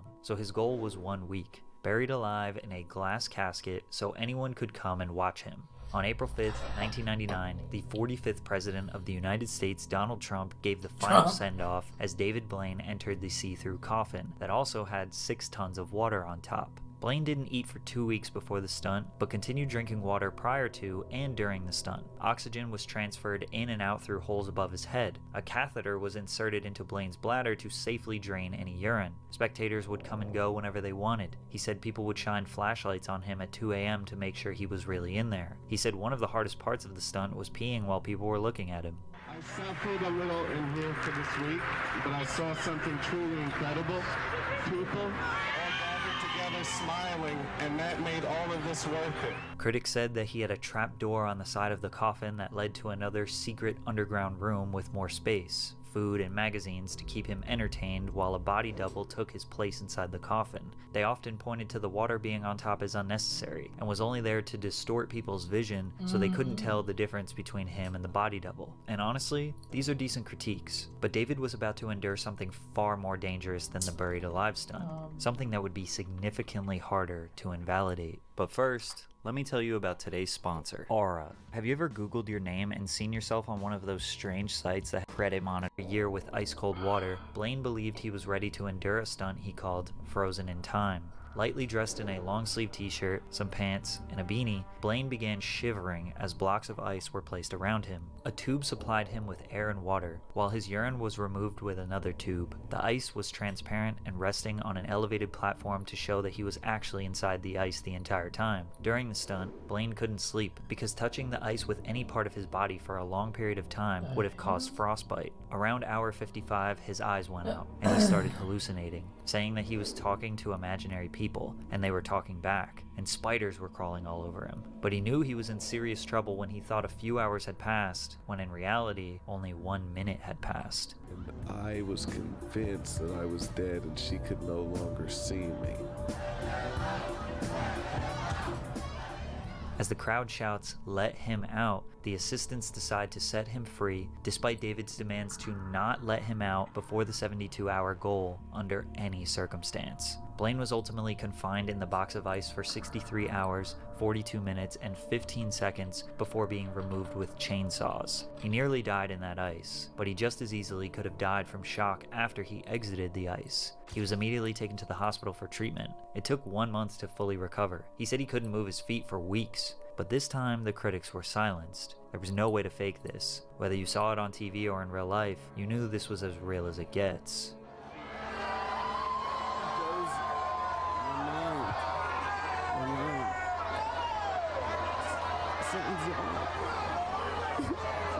David told himself that he would never attempt a stunt of this difficulty in the future, but his yearning to face death would creep up again just 2 years later. Blaine swallowed a live snake and fantasized about doing you-know-what from the Brooklyn Bridge, or dangling from a skyscraper. Nothing was too risky for him, and each stunt had an increased amount of danger to keep it interesting. Vertigo, which accompanied an hour-long film, was extremely risky, but also beautifully artistic. In the middle of Manhattan, Blaine stood atop a 2-foot-wide pillar nearly 10 stories tall in New York City for 2 days and 2 nights, with no food, no water, no sleep, and nothing to sit or lean on. This is one of his most underrated performances. 99.99% of us could not even stand for 35 hours straight, let alone being 100 feet in the air, constantly battling the wind. There was no safety net or precaution set in place in case he fell. But the beautiful part about this stunt was its impact on the people. Thousands of New Yorkers halted their hectic and strenuous lives just to look up at David. I think one of the most profound things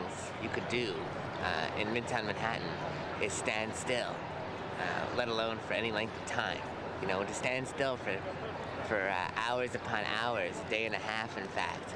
This is a profound gesture for New York right now. As David put his mind and body on the line, he began hallucinating, which caused the buildings and structures around him to look like animal heads. Then, at the last hour, David jumped off the pillar, not on a cushy airbag, but rather a pile of empty cardboard boxes, and he somehow executed the jump perfectly. David was not just some lunatic adrenaline junkie.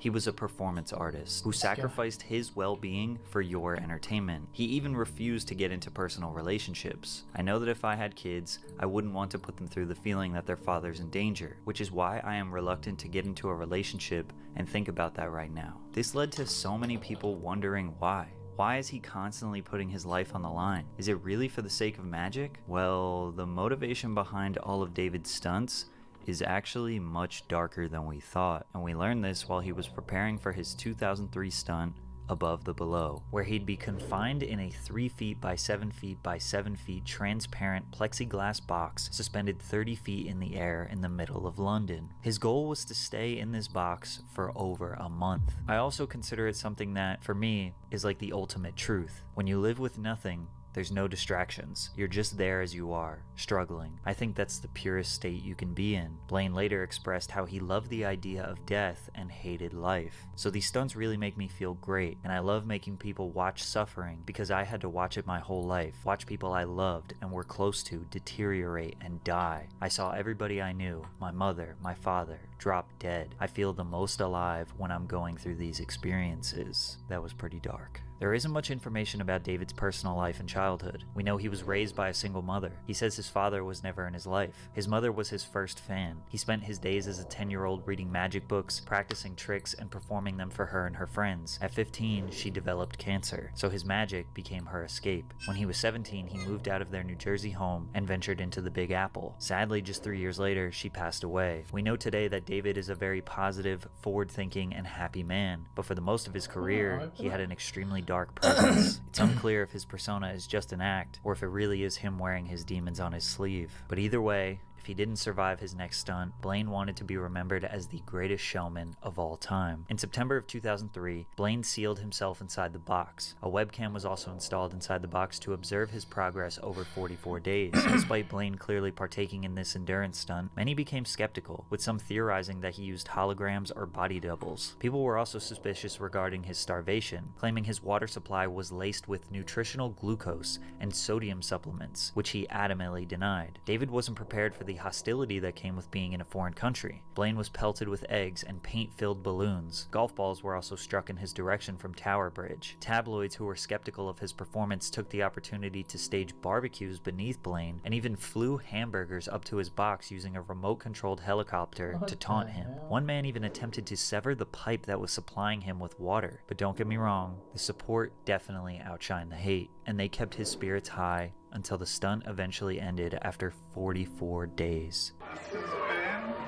one of the most important experiences in my life.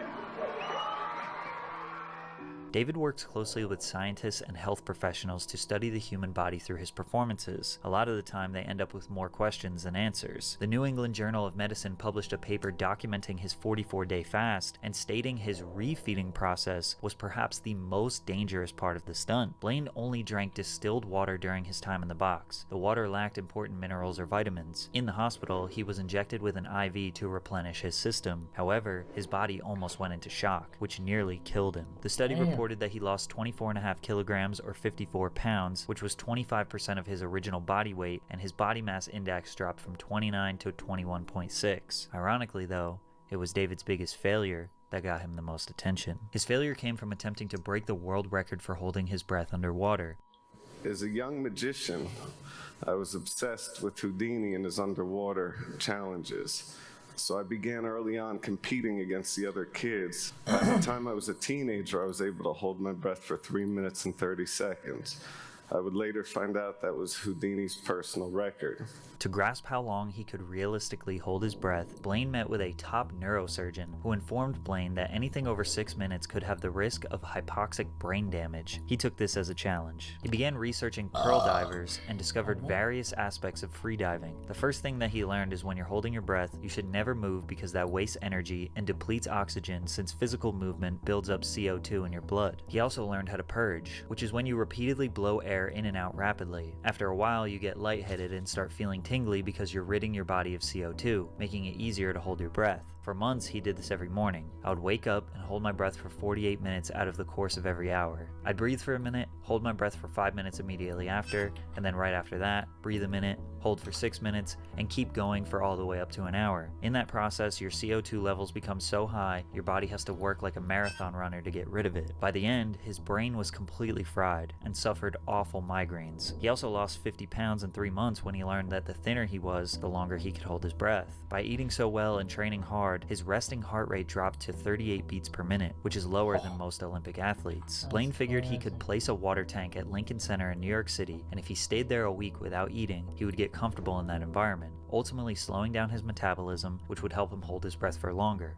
But he was wrong. Blaine entered the Sphere for a week before the scheduled air date, but producers confronted him and told him that just watching somebody holding their breath and almost drowning would be too boring for television. In response, Blaine added handcuffs, which he planned to escape from. "I'll have to escape from all these chains, and if not, I will drown, and the world will see something pretty insane." Blaine was submerged underwater and remained there for 7 days while attached to a breathing apparatus. He underestimated how painful his hands would be after they shriveled up. When 7 days had passed, Blaine attached the chains and handcuffs, removed his oxygen tube, and then attempted to escape while holding his breath for longer than anyone in recorded history. However, because of the movement, Blaine was wasting oxygen. After he passed the 7-minute threshold, he began having convulsions and gradually blacked out. CRIKEY, his trainer, and a diving expert, sent divers to release him and pull him from the tank. He failed to beat the record, and doubters all over the world celebrated his defeat. But he allowed researchers at Yale to examine him after the stunt to see what they could learn about how the body responds to an underwater environment, which he saw as a big victory. Now faced with a failure, more people than ever were tuned in and wanted to see what he had in store. So he got in contact with Oprah and announced he wanted to up the ante on her show. He wanted to hold his breath longer than any human in recorded history, which was set at 13 minutes at the time. Oprah gave Blaine 4 months to prepare and train, and in those 4 months, someone came and actually upped the record to 16.5 minutes. And we know that David takes his training very seriously, but when it came time to do this stunt, things started going wrong. Blaine wanted to do the challenge face down, floating on the pool, but for TV, they wanted him to be upright so they could see his face. The other problem was that the suit was so buoyant, that he had to strap his feet in to keep him from floating. It made him extremely nervous, raising his heart rate. On top of that, they wanted to add a heart rate monitor. The monitor was placed right outside the sphere, meaning every time his heart would beat, he'd hear loud beep noises, which made him even more nervous. Normally, his heart rate would start at 38 beats per minute, and while holding his breath, it would drop to 12 beats per minute. This time, it started at 120 beats, and it never went down. He became more nervous, increasing his heart rate up to 150 beats. At 8 minutes, he was 100% certain he would not be able to complete the mission. For the sake of Oprah's show and his unwillingness to fail, he would fight until he blacked out. At minute 12, he started to have ringing in his ears, and simultaneously his arm began to go numb. He was showing signs of a heart attack. At 13 minutes, he started feeling pains all over his chest. At 15 minutes, he was suffering major O2 deprivation to the heart. His heartbeat would go from 120 to 50, to 150 to 40, to 20 to 150 again. At 16 minutes, Blaine cautiously slid his feet out of the straps to make it easier for the rescuers to take him out if he suffered a heart attack. Then suddenly, he heard screaming.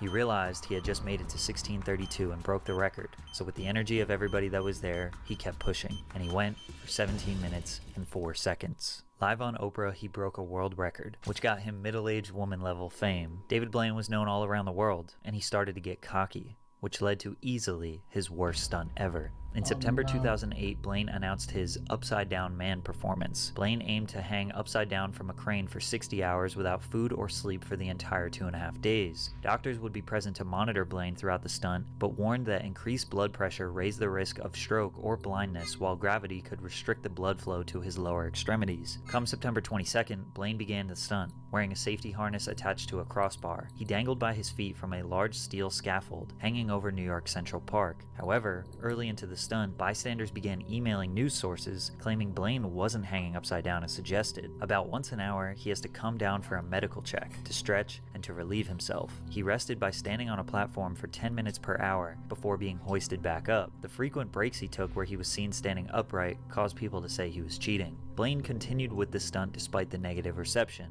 but it got even worse. On the final day of the stunt, thousands of fans came to witness Blaine's dive of death, which he said would be the coolest thing he's ever done if everything were to go as planned. Blaine planned to end his 60-hour stint hanging upside down with a 44-foot plunge to the ground, but the scheduled finale was interrupted by a 15-minute delay. The anticipation built. Nobody knew what was going to happen, but it was being hyped up. In that time, Blaine claimed the wind picked up, and producers of his TV special advised him against the spectacular ending. He eventually just jumped.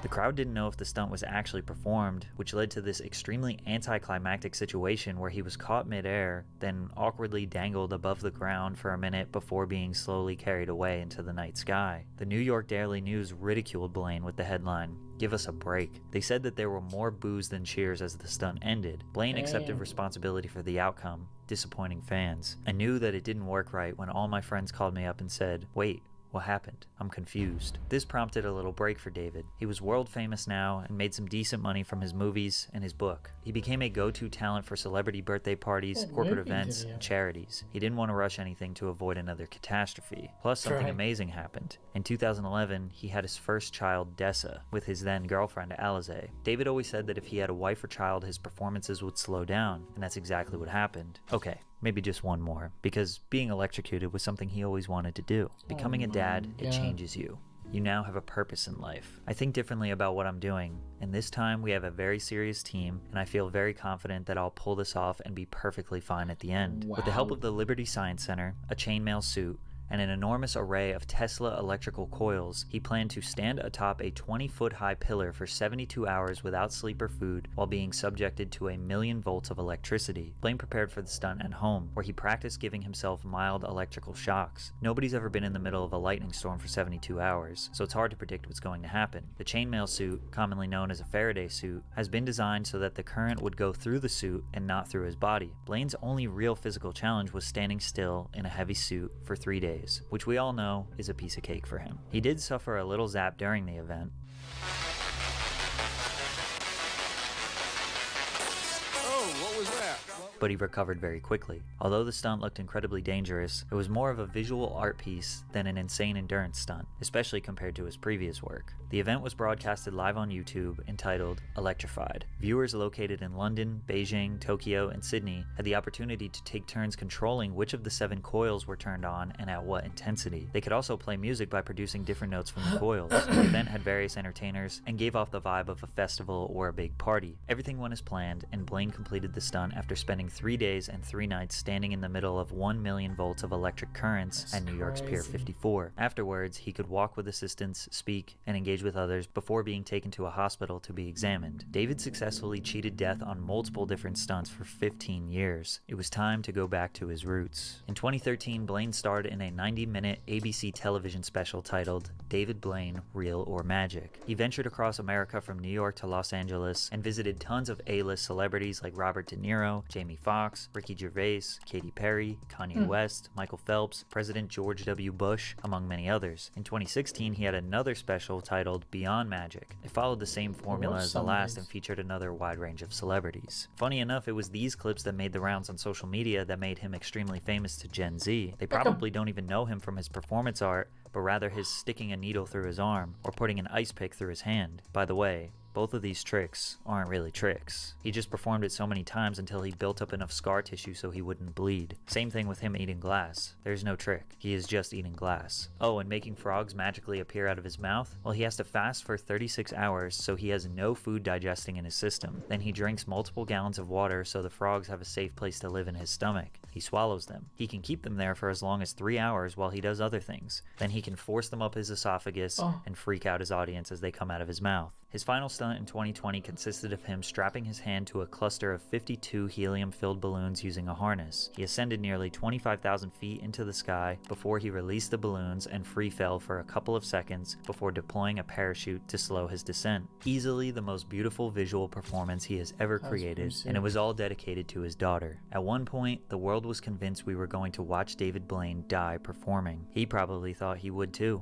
It seems like he wouldn't have even cared, as long as he secured his legacy as the greatest performer of all time. Now he has a daughter to take care of, and a mission to keep magic alive. He has inspired a whole new generation of magicians on TikTok. I feel like I am constantly seeing people perform magic tricks on the For You page. And if you think about it, Mr. Beast has used David Blaine's formula to become successful. What's up, mate? Buried alive, starving himself, 24 hours in ice. However, Mr. Beast is pretty transparent about it being for views, money, and entertainment rather than straight up endurance art. It's sad that many people still to this day do not see the greatness in David's career. They try to find anything to negate the validity of his performances. It's like a constant puzzle they feel like they need to figure out. As we all know, magicians never reveal their secrets. And the real secret is how David survived his performances throughout the years. I'm not sure how, but I'm really glad he did.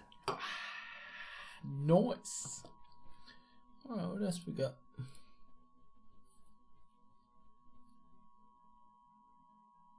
What else we got?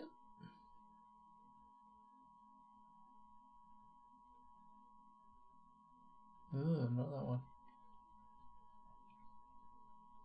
Oh no, what time is it? Oh, it's 12.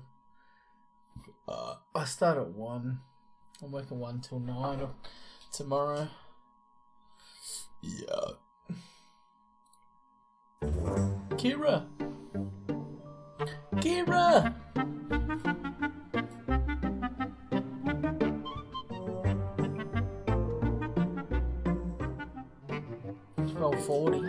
March 24th, 2022, Department of Justice releases a document talking about their investigation into some NFT scammers. Today's video, we're going to be looking at the immediate and, in my opinion, hilarious impact that's had on NFT scams in the US. It's only been a week or so and people are already going crazy. So if you're not aware of that document, essentially 4 arms of the US federal government investigated and arrested 2 individuals who'd rug pulled $1.1 million from their NFT investment project. There's a ton of really important information you can glean from the quotes that the heads of the investigation give, as well as the affidavit signed by one of the lead investigators. They go through all the process of how they caught these people and just how easy it is for them. The biggest piece of information relevant to today's video is that the federal government see NFT projects no different from other investments like real estate. If you tell people that you will do X, Y, or Z and then you do not deliver, you are committing wire fraud, and that is a felony that can carry a maximum sentence of 20 years in jail. It shows they are looking at these projects, and my takeaway is that this is the beginning of what will be many more similar arrests. So I will suggest you go watch that video. It's really good, really in-depth, and it will be in the video description. Many people, when I released that, in the comment section and also reactions, had doubts that these arrests would be meaningful or that they'd change anything. And also questions were raised about why the government were not investigating and arresting these rich influencers, the sports stars, you know, people with huge social media followings that are engaging in these activities or similar, and instead, you know, targeting two nobodies that didn't even perform the biggest scam in comparison to some of the others. So I wanted to make this video to talk about that, as well as what people need to do for these scams to actually be punished, because you have a role in this. It's not just going to happen on its own. And of course, to show that these arrests are already having the intended effect on some scammers, and of course it'll no doubt make a difference going forward. First things first, I've been in contact with sources inside cybercrime investigation units in the US on a federal level, and the information I'd like to pass on from these sources is as follows. They are and will continue to investigate these cases. They, however, do need you to report them with as much information as you possibly can. You can do this by going to the ic3.gov website and filing a complaint if you are a victim or a third party with pertinent information. You should always file a report as well at your local police department. You need to save all information that you can about the alleged fraud, including screenshots of wallets you sent funds to, any methods of communication including screen names, emails, which social media platforms were used, and of course identifiable information such as phone numbers, addresses, names, etc. The sooner you do these things, the easier it's going to be for them to follow up and investigate. These things are time sensitive, and there is a lot of evidence required to get anything done, so you need to do your part, you need to report it, and things will happen. Now, as for influencers, I can't answer why these influencers who we're seeing publicly engage in these practices are not the ones being punished first, front and center. I believe that if they were, this would set a bigger example than the smaller fish that aren't using their audiences to perpetuate what I'd consider fraud. I can only speculate at this stage, as can everybody else. I do know that many influencers are not the ones making the projects in many instances. They are instead just promoting them for money under the table as undisclosed advertisements.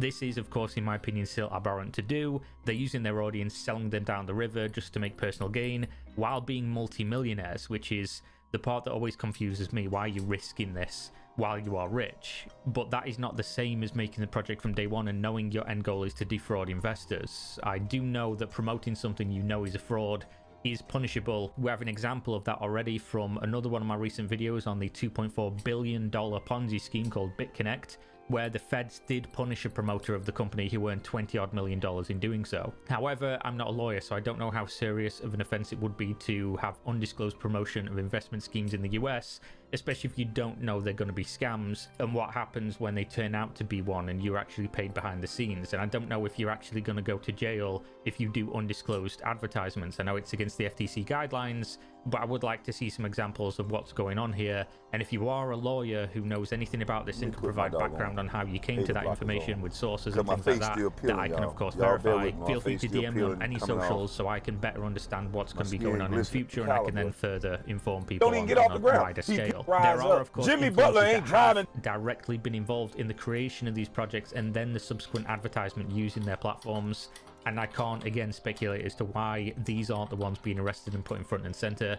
But again, you do need to send the information to the proper authorities through the proper channels, and maybe we will see it happen. If you're not doing that as someone who has been scammed, you are not contributing what you should be to seeing them punished. I do know as well that case law and precedent is a big factor in the legal world, so maybe this recent development with this investigation will be the powder keg for similar cases, and I will be looking forward to seeing what comes from this and if there are more people being punished, specifically the influencers. That being said, the information of the arrests and the method by which they were carried out with such an in-depth investigation by so many arms of the federal government has already got NFT scammers absolutely fucking shook, including some of our favorites on the channel like Lana Rhodes, who decided to rug pull her fans in late January 2022 for $1.5 million along with her team of scammers.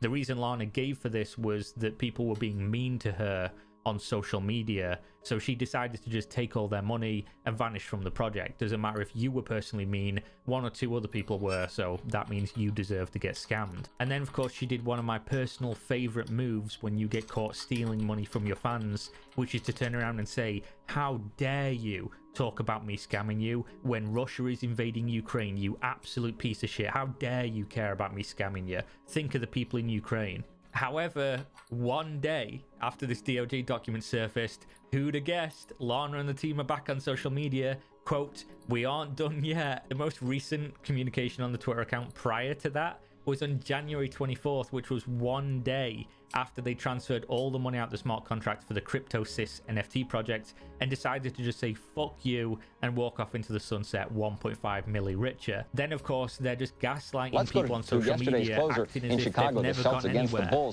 they spent the last 9 days trying to speedrun their roadmap from the initial sale, so as to make sure they adhere to the Department of Justice very clear messaging that if you promise things are going to happen after you take people's money and then don't do them, you are in fact committing fraud. So, you know, prepare the ass. It honestly makes me so happy, as you can probably tell, to just see these people scrambling so hard after this document surfaced.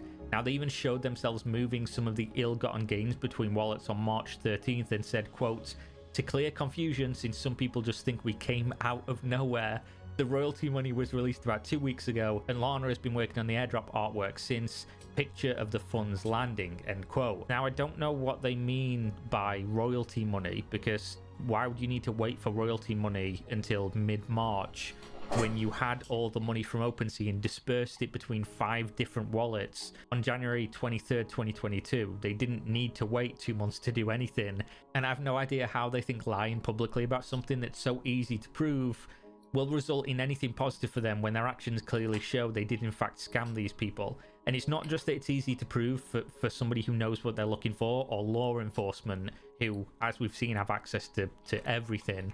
It's that you as a layman watching this video right now, if you know nothing about cryptocurrency, within 10 minutes you could find this transaction of them taking that money and then look at their tweet and just be like, what the fuck are you talking about? They were so blatant about this that OpenSea, the popular NFT platform, the most popular one, even removed their NFTs from the website because they were like, this is a scam, guys. Lana Rhodes then deleted all of her TikToks that was promoting her own NFT project.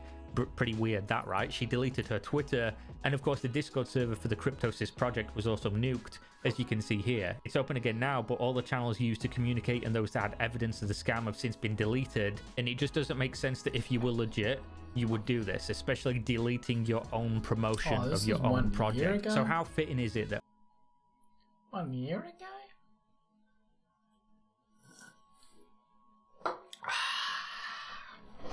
Alright, well, the dock's low.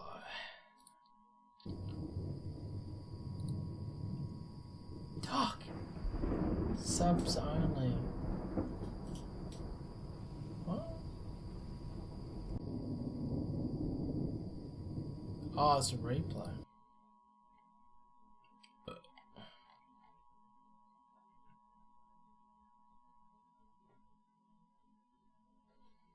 $2K24?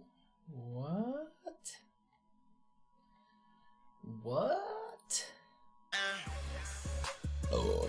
Nikola Jokic won the Western Conference Finals MVP and notched his NBA record-setting 8th triple-double this postseason. That and the Nuggets series win against the Lakers. After the series sweep, Michael Malone talked about how he doesn't think Jokic gets the MVP consideration he deserves. Imagine Malone taking that stance. Take a listen. I think he's shown other people nationally that he's real. Like what he's doing is real. The MVPs are real. The triple doubles are real. All the narratives, the silly narratives this year, are just that, silly and somewhat ignorant. And I think Nikola's gone through 3 rounds now, where he's averaging a triple double in the playoffs. Have you seen any stat padding out there? I'm serious. Like enough of the silliness. Like, the guy is a great player. Give him his damn respect. I love listening to Mike Malone's soapbox takes. Shannon, do you think, though, that he's got a point here? Well, look, there's this thing when, you know, Joel Embiid and they said this, and there are a lot of criticism. My good friend Mark Jackson left Nikola Jokic off his entire ballot. He did, but then he said it was by accident, right? That he just blanked out. You just blanked it out, yeah. Skip, look, I've been, you know what I think of it. Yeah. So, and I just couldn't understand. And I agree, there are people like, well, he's the worst MVP back-to-back. What? How can you be how do you be the worst MVP? I mean, that's like, man, he the poorest billionaire. I take it. Skip, I mean, the guy's back-to-back MVP. Had Joel Embiid not had a historic month, the last month of the season, he'd have been a 3-time MVP, which only 3 other men had ever done. Russell, Chamberlain, and Bird. Bird the last to do it 84 through 86. Skip, he's sensational. You asked Nicola, we need somewhere between 26 and 30 points a night. Gotcha, coach. Hey, we need somewhere between 10 and 15 rebounds a night. I got that, coach. Hey, we also need you to run this offense through. We're going to run the offense through you. So you're going to have to give us 8, 9, 10, sometimes 12, 14 assists. Coach, you know I got you. Skip, I don't see no stat pad.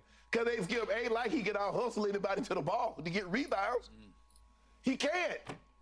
Skip, he the real deal. I grit it, when sometimes Skip something. Hold on to your seat. I believe I can make a compelling case if I thought Joel Embiid. Let's just say Joel Embiid is my guy.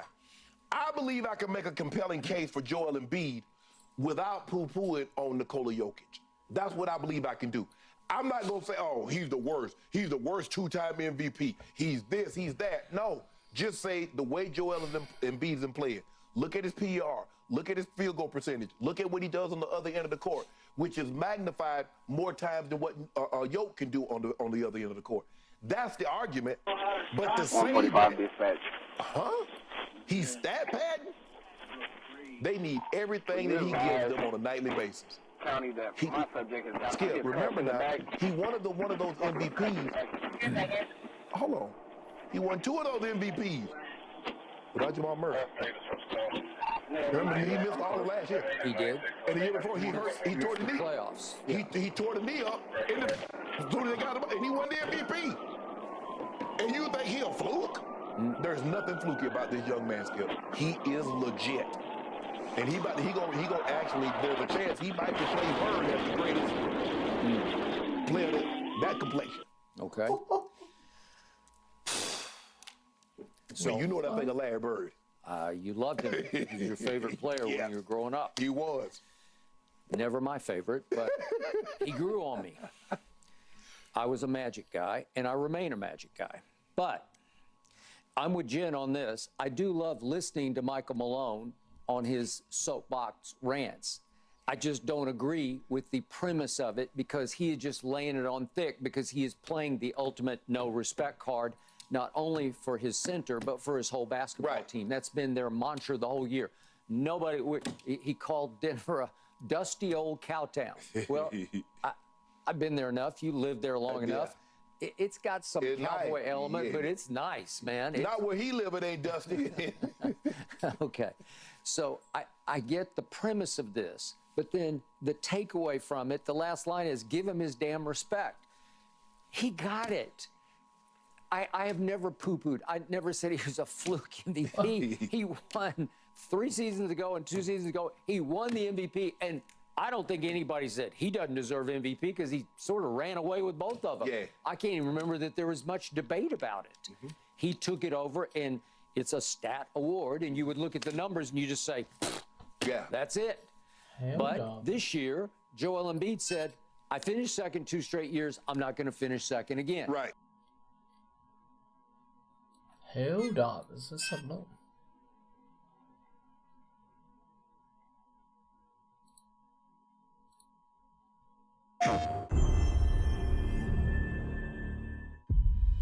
Super Earth, our home, our way of life. But freedom doesn't come free. Oh. No! Sweet liberty! No! Look familiar? Scenes like these are happening all over the galaxy right now. And you could be next. That is, unless you make the most important decision of your life. Prove to yourself. Let's do a little reaction. Super Earth. Our home. Our way of life. But freedom doesn't come free. No! Sweet liberty! No! Look familiar? Good, graphics Scenes are good. like these are happening all over the galaxy right now. And you could be next. That is, unless you make the most important decision of your life. Prove to yourself that you have the strength and the courage to be free. Join the Helldivers. Alright, let's see the gameplay. Third person, first person. Experience true freedom. Requesting air support! The freedom to travel the galaxy.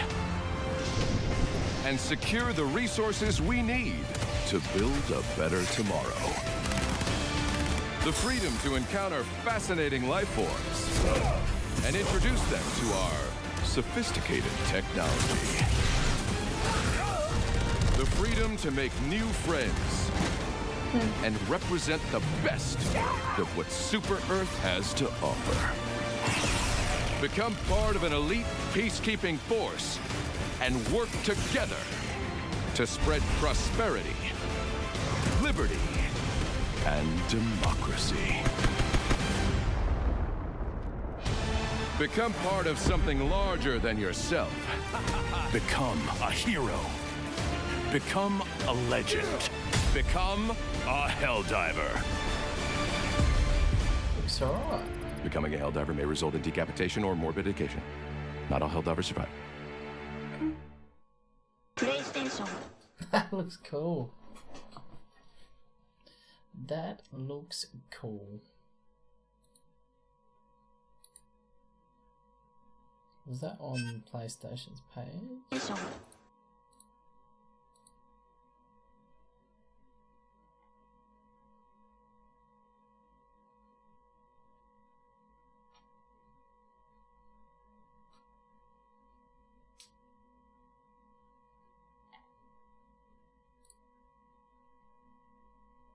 Ooh, aliens.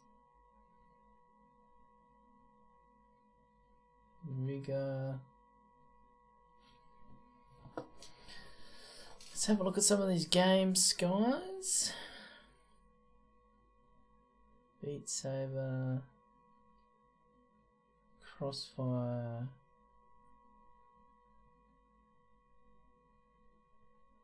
Street Fighter.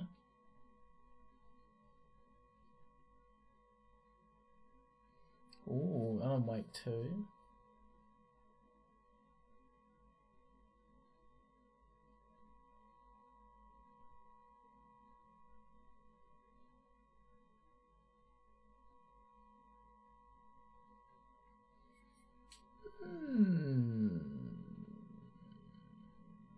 Destiny 2 Lightfall. That's not new, is it?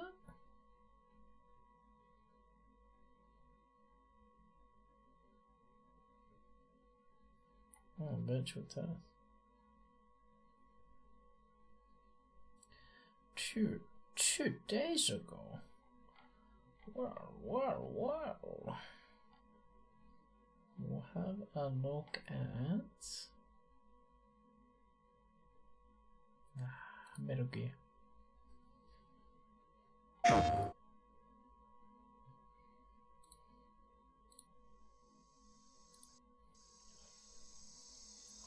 Not actual game preference. Oh, come on.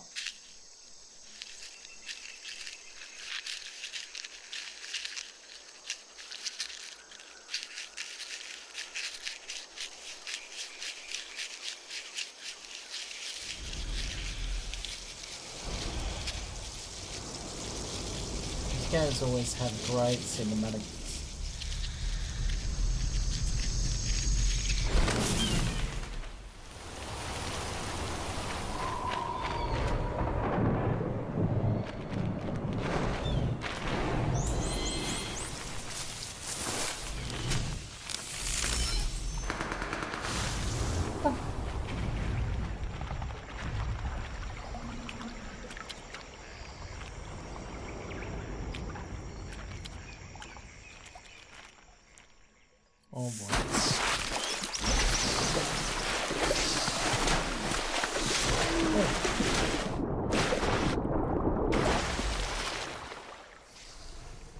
What is going on?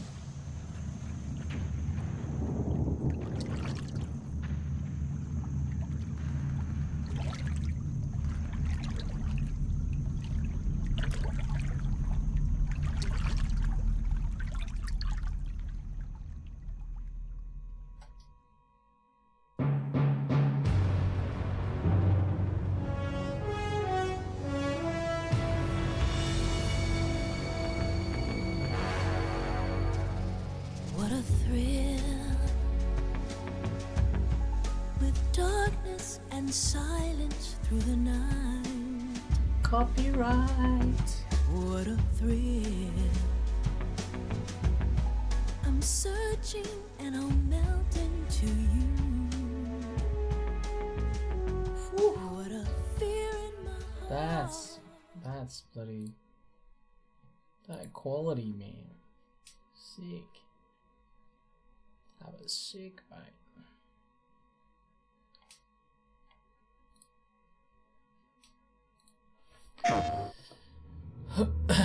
I'm trapped here in this nightmare.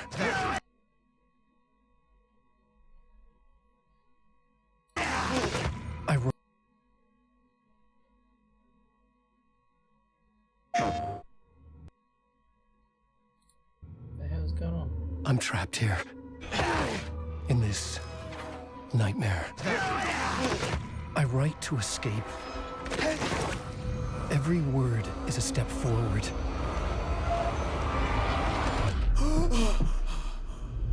Into darkness.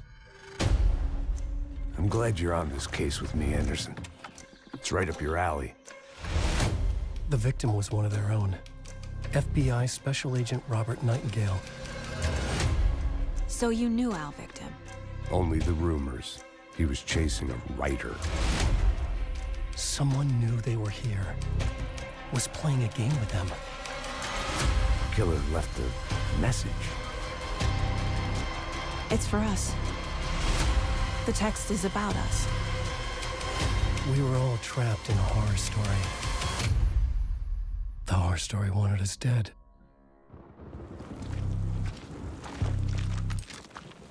It looks awesome.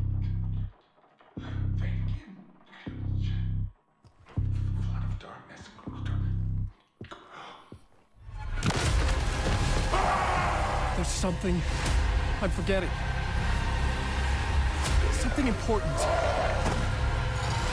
Something's not right!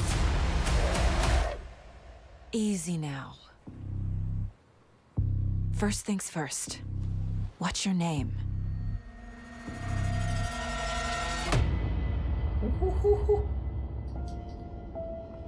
October 17th. Ho ho! Get them pre-orders in.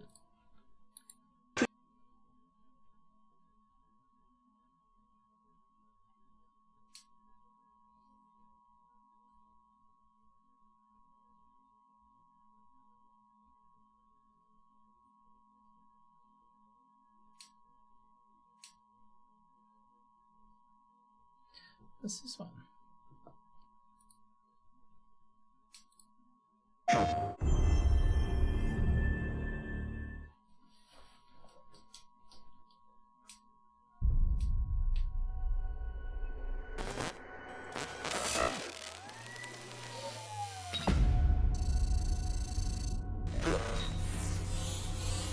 You want to know about us? Seems like everyone does these days. It's simple. Too much money and too much power is held by just a few people. And it's only getting worse. So, we decided to do something about it.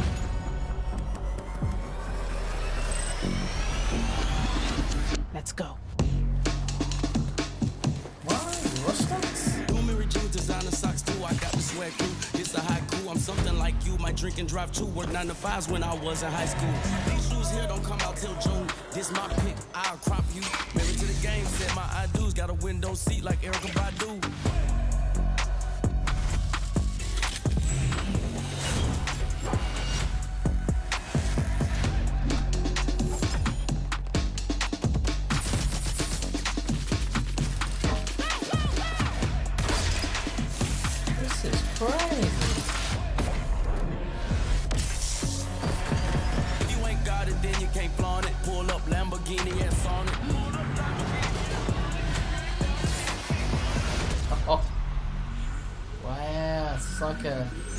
Oh, let's go.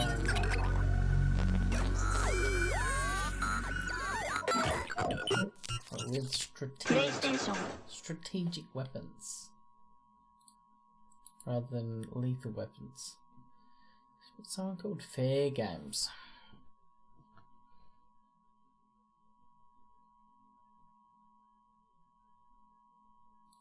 This one. Concord. So this PlayStation Expo was all teasers. I understand PlayStation game trailers. 15 seconds. There you go. 10 seconds. I'm tired. I'll go to bed.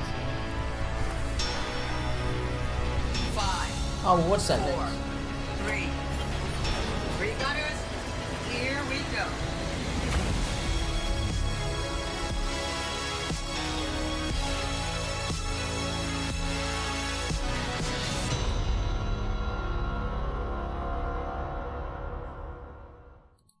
PlayStation. Is that it?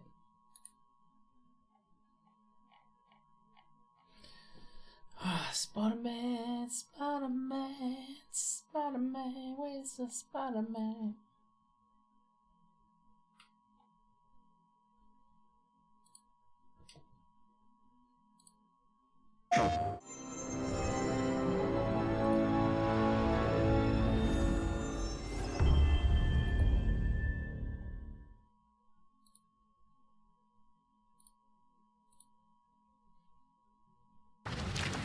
Yeah, did ya?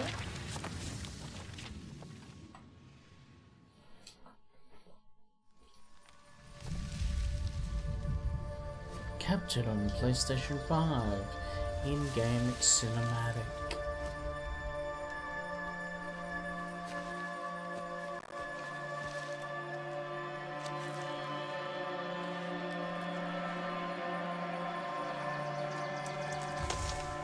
What? Spider-Man 2? Oh. You grow slow in your old age. Oh, what's the other one after this? A fate you will not share.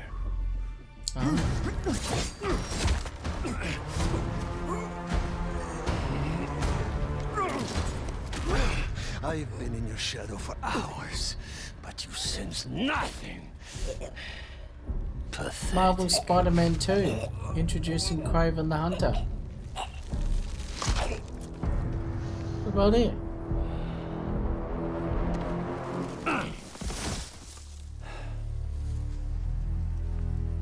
I asked for an equal, and this is what you find. Sir, perhaps a new hunting ground.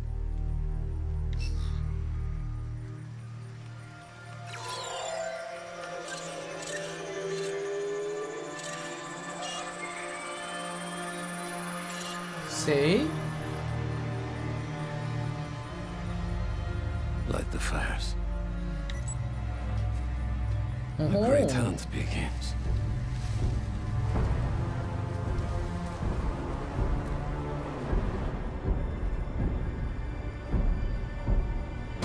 Oh.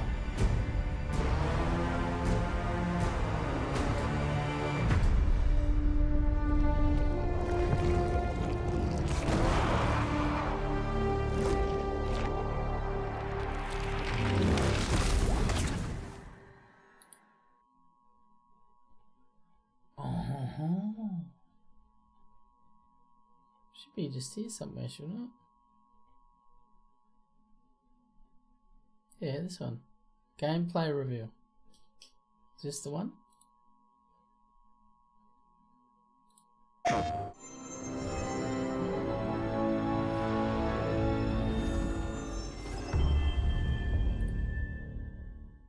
Yeah, this is the one. I got it. I got it, mate. You good?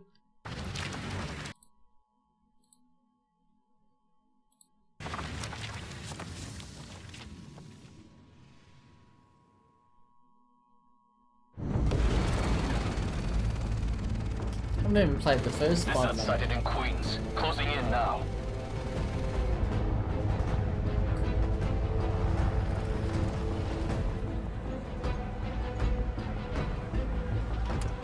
Cover the door. The beast could be anywhere.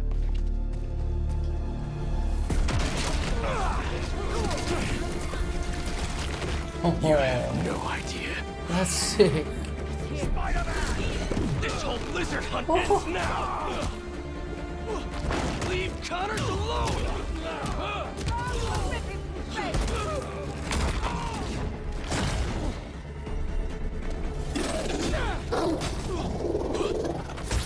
What the hell? Craven wants a hunt? I'll give him one he'll never forget. He's gonna wish he never came to New York.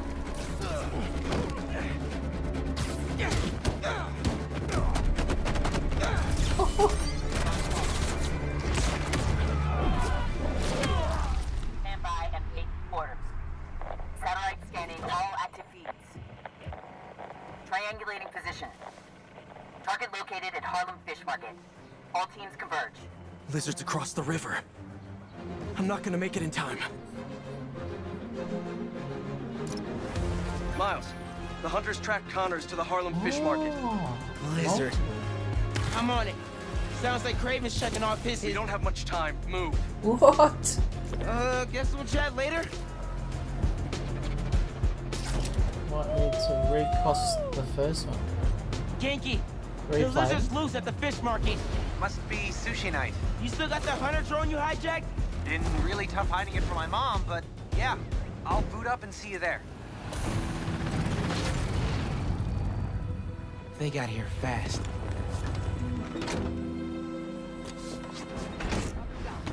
Can't let him find Connors, or he's done for.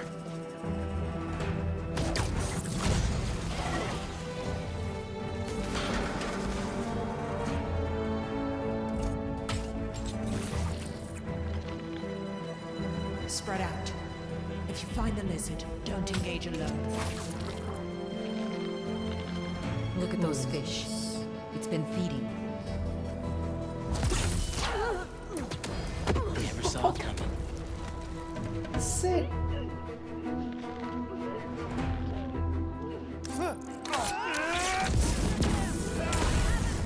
Yeah, I've never watched the movie How's the though. hunt going? Watch out for his new power!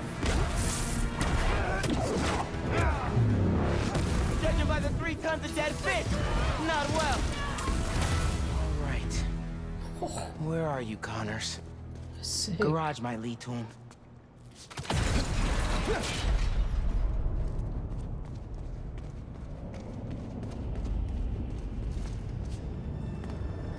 Connors tore through this place. He's out of control.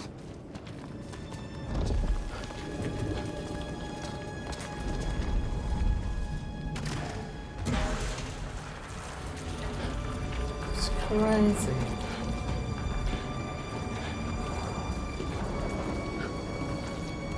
Oh, yeah.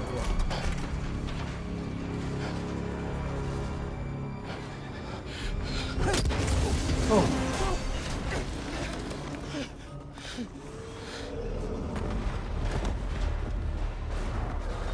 Where am I now?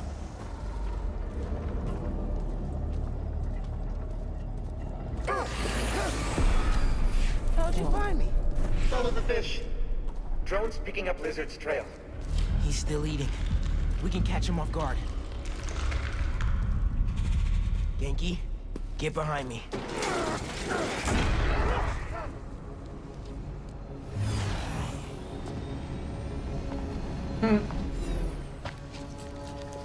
It's just his skin. Doesn't that mean he's getting bigger? Hungrier too.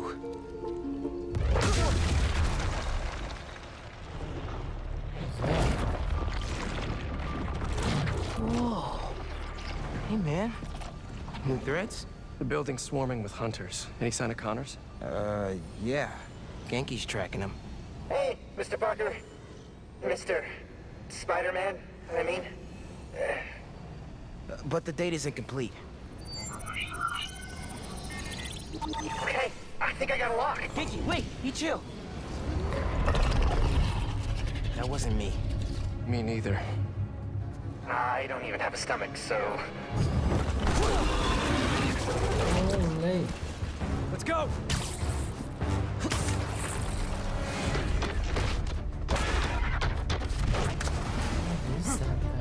Go, go, go! Take him alive!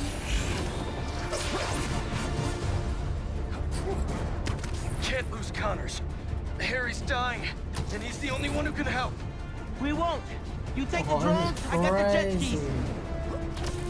Cool if I borrow this? This is really, really exciting. Keep it tight, man. Watch out for those drones. Don't worry, they think I'm a friendly.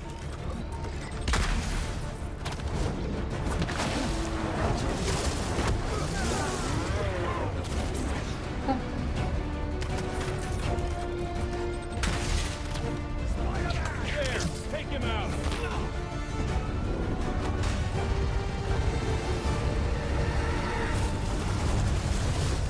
The East River is not a river, but in fact a saltwater tidal flat. Spider-Man is fighting on right now! Why? Everybody down!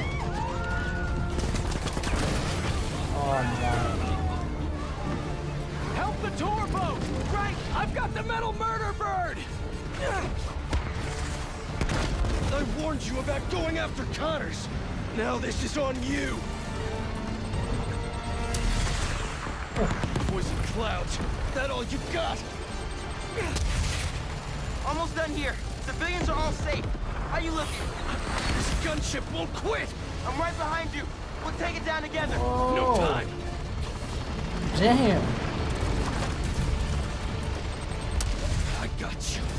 Time to go boom, boys. Oh, no. Spider-Man has got defenses.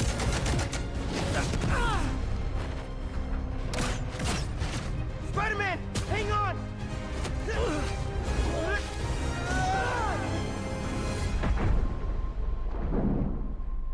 Over there! Whoever the tenders! Move! Yeah, Craven, yeah.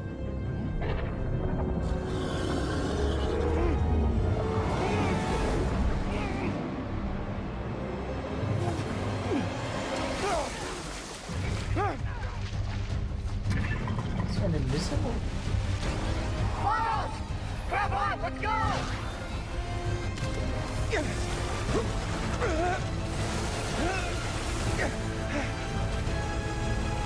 He's right behind you!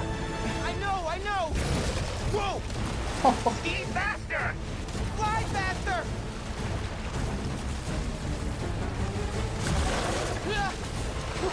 I do not want to be lizard food! This is crazy.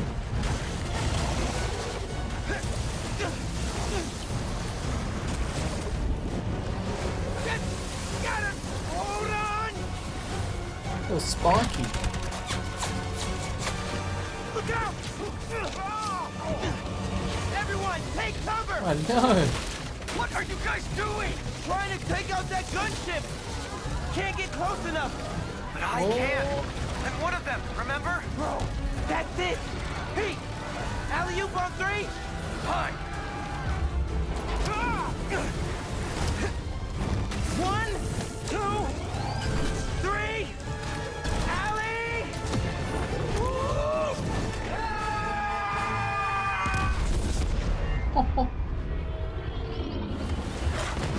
Oh. Nah, I think it'll be fun.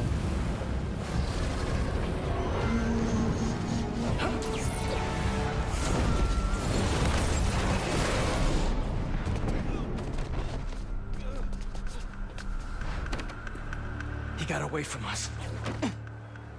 It's good, Pete. I saved the tracker. Let's go, man, before he gets too far. No. He's mine. You sure? He's got big teeth. So do I. He's not normally like that, right? No. He's never like that.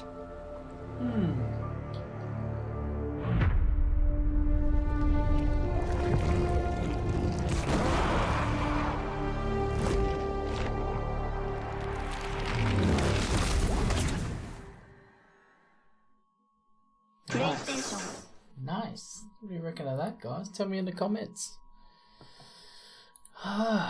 Next one was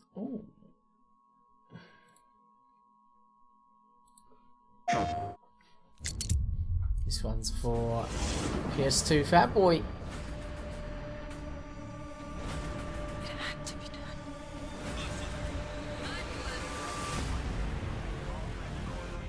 Welcome to Aliens Dark Descent.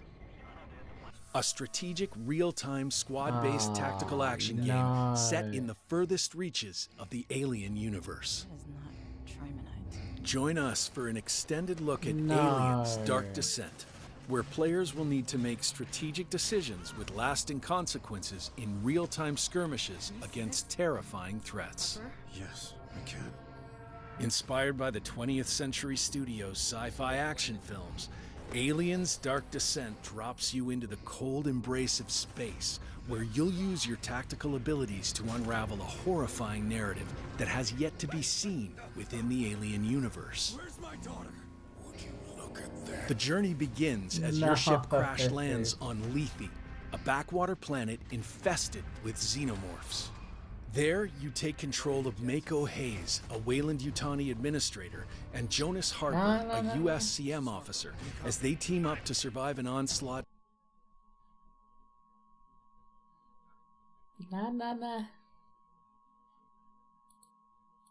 of the deadliest life form mankind has ever seen.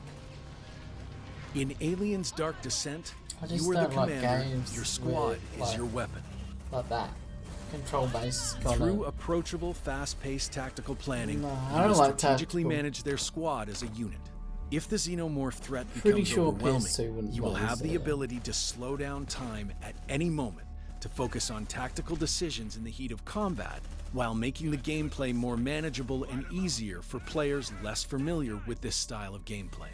Additionally, thanks to the unique squad behavior system we created for Aliens Dark Descent, each Marine in your unit will react intelligently to your deployment orders to carry out actions automatically on the field. Engulf corridors in flames to clear a path, unleash suppressive fire to slow your enemies, or deploy an iconic sentry gun to hold them at bay during a tricky encounter. You will need to do all of this while also making sure not to run out of valuable resources to sustain your squad. Aliens Dark Descent's real-time features can be challenging, so you'll have to stay sharp and decisive to turn the tide of battle in your favor. Every mission is unique as the game's AI adapts to your unique player behavior and actions. Explore extensive, open, and persistent levels where every choice you make will remain unaltered. Weld doors or hack terminals to secure your future paths. Place deployable motion trackers to monitor your surroundings, and unlock new landing areas for your APC to increase chances of your full team survival and make further expeditions easier. During missions, you'll have to battle to keep your Marines alive and sane. Managing the health and stress levels of your squad is equally as important as clearing objectives. When a Marine dies, they are gone for good, making all your choices resonate through Aliens Dark Descent's bleak realm. No chances, squad lead. As a good leader, analyze the situation and extract your squad from the field when you feel the need to. Then come back to pressing tasks when you're up for the challenge. After each mission, you return to your base, the Otago. Your ship works like a hub where all the improvements you need are available. Manage and repair your ship, recruit new...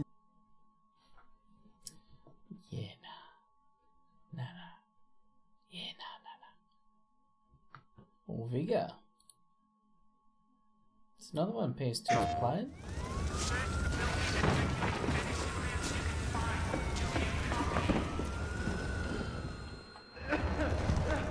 .5 out of 10. I got you. The burn, the burn.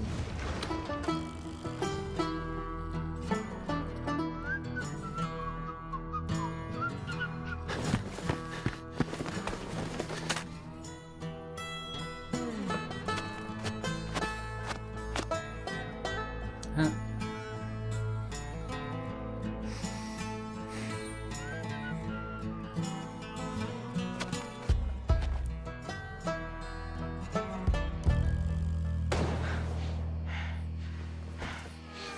Minus 0.5? Oh my god.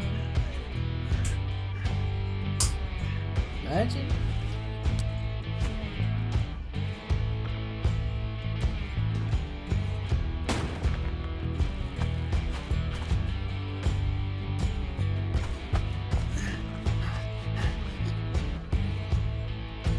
Change of plans. Don't go there. Let them go. Screw that. I'm going in.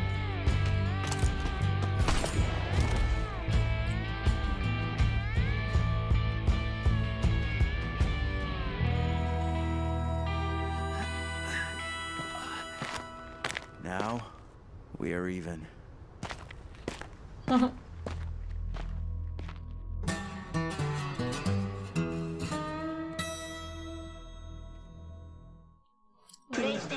wonder what PS2 would think of that one. Da, da, da.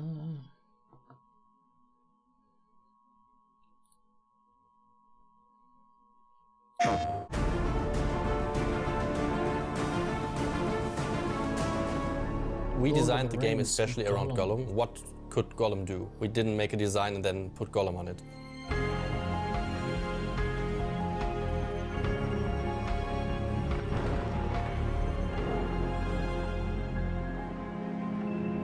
You're not doing a Stealth video games live and die by level design. To make an interesting stealth game, you have to have some verticality. So the player is able to sit on top of a tree, scout some guards where they're walking and where they're running and so on.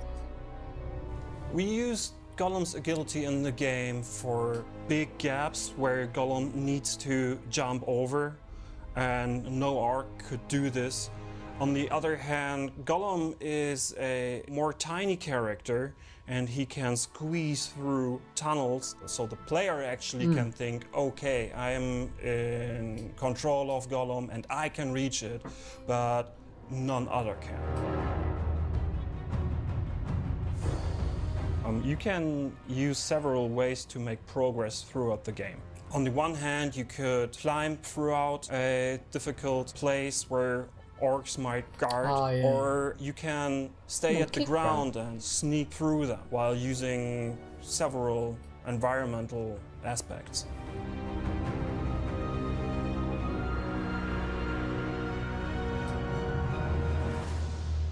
So when I started to work on a level, our lead game designer gave me some sort of buzzwords. One of the buzzwords were narrow space and disorientation. So I needed to create a place in the blockout that feels uncomfortable. And when I finished the blockout, I also needed to test the blockout. Is it fun? It was difficult to think about the difficulty ramping. So I needed to make a level that is very, very easy for all the beginners, so that every player can actually learn all the mechanics. And on the other hand, I needed to go to, at the end of the level, at the end of the game, and created levels that are very, very difficult.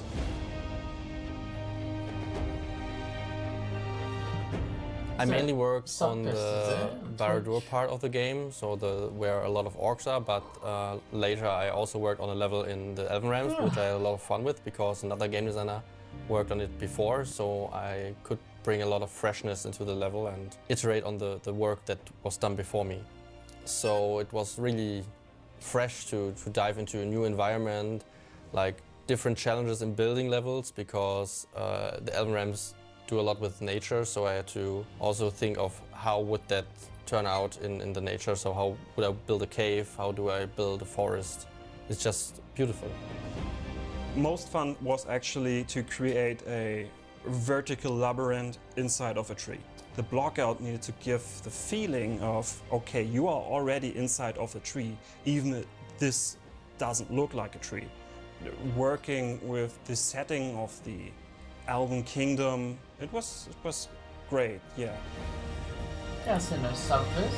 What about There are differences between level sizes. So we have, for example, very small levels where we set a focus to tell the story of Gollum in our game. On the other hand, we have really big levels that have a more focus on parkour.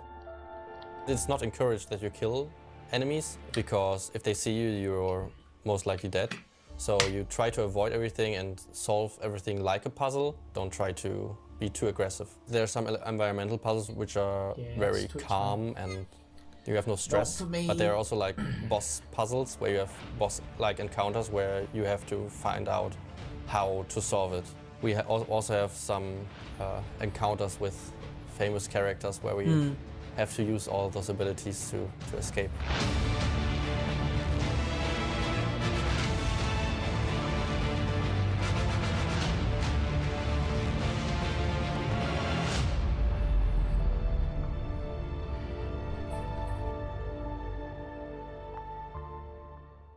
Yeah, not really interested in that one.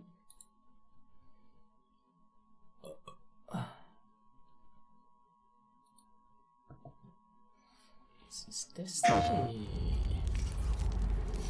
Destiny. Yeah, I'm not on Twitch. I don't even know where to begin. Bah. You've missed so much. Bah. We've slain gods. We go to KickCon. Vanquished nightmares. Fought alongside those who we once fought against. I wish you could have been there.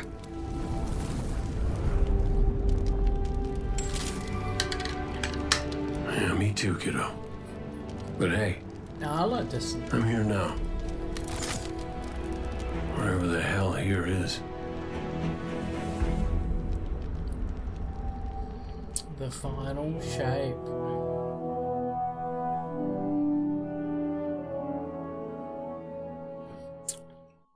PlayStation. PlayStation.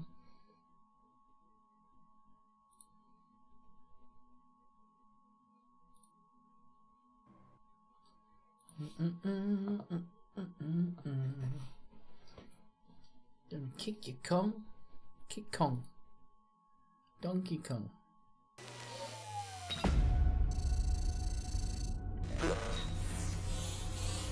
You wanna know? That will be coming to PS5 and PlayStation VR 2.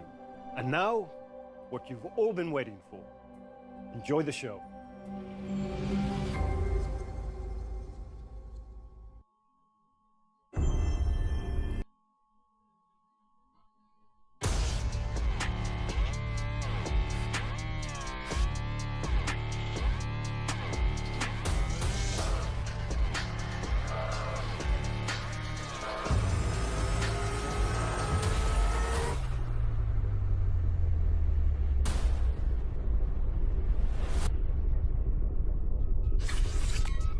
Oh, it's Ghost Runner.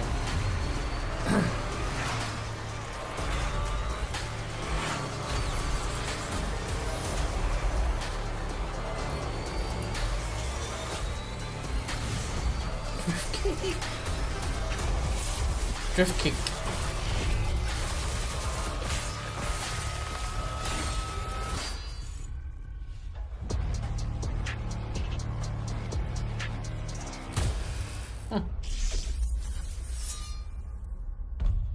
Ghost Runner.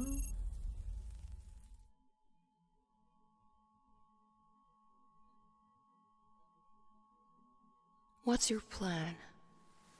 Knowing you have only 66 days to live.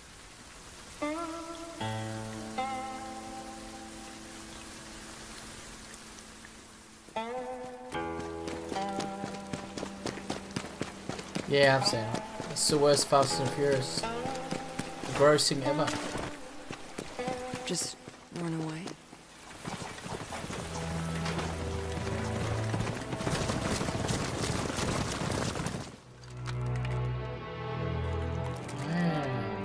It won't make any difference at the end of the day.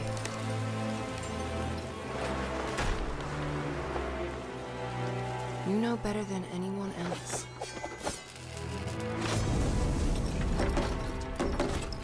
that no one could escape.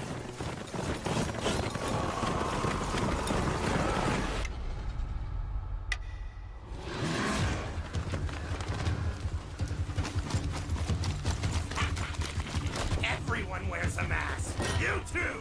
This is a real face. He let you live? What secret did you sell him? Oh.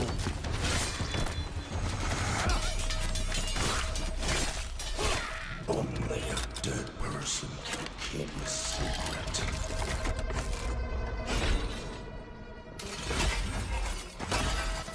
What the fuck?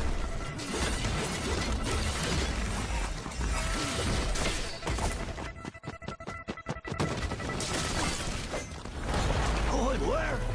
This damned place! You're suicidal!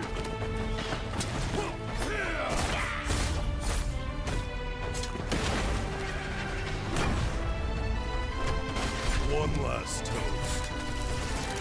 And we're all done.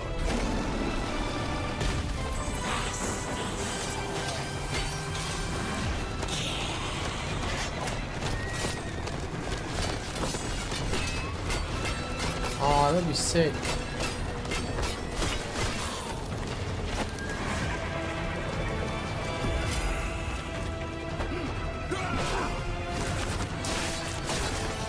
So quick. Wow.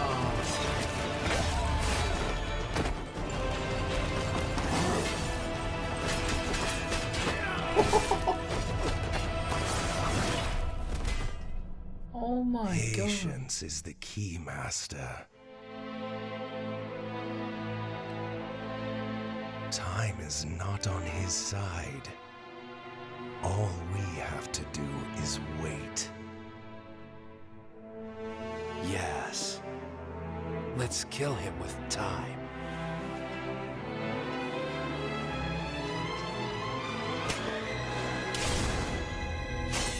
Phantom Blade. What's your plan? Knowing you have only 66 days to live. Donuts. Get my heart back. Now that looks sick. Oh my eye. Look at my eye.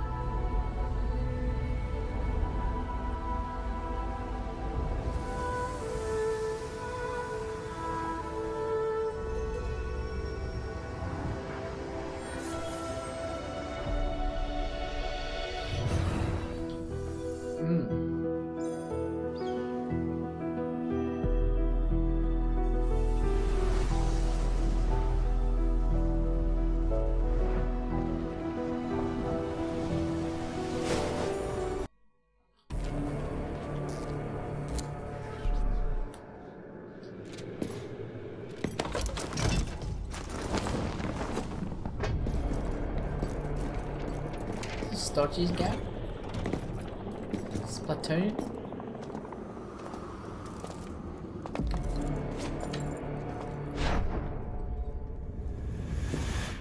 Okay, it's a showtime!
Easy now.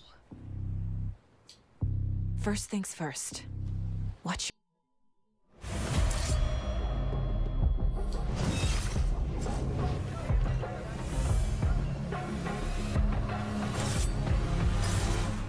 This looks the Welcome, same.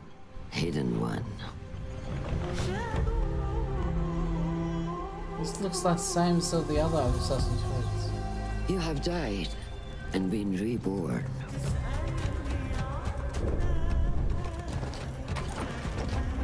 Oh, CGI.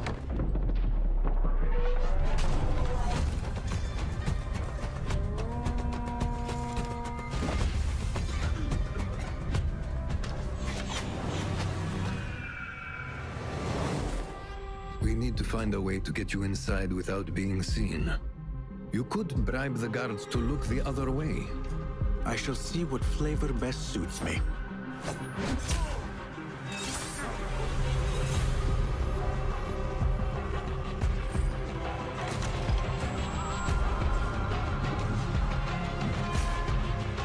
Embrace the fear.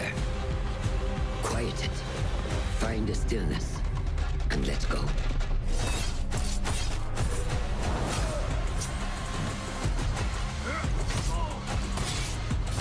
Oh, really?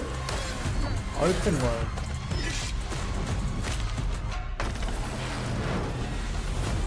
I've never made an open world one. Have The stage is yours, Basim.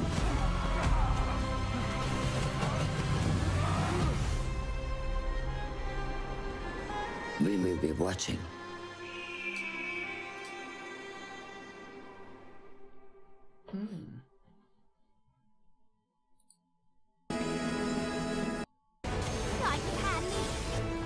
Chase after a monster like that.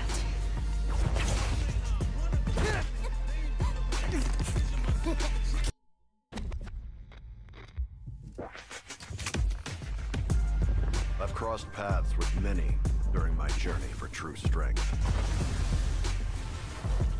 I've also met my share of enemies, opponents I had to overcome. My journey knows no end. I will continue to do what I have always done.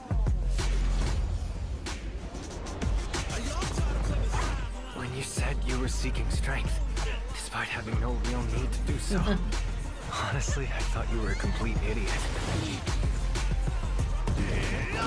Masters, he was set up.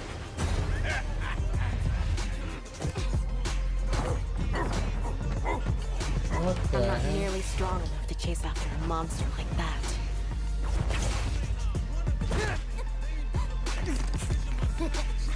It's probably worth looking into this Shaw business. That power seemed to be the Satsui Oh, that'd be Hado. sick. Was it simply a trick of the senses? Bison, he attempted to set the world under his heel through violence. A veritable madman. When you go looking for strength, it's not like a game. This journey doesn't have a real ending. Street Fighter 6. That looks cool. That looks really cool.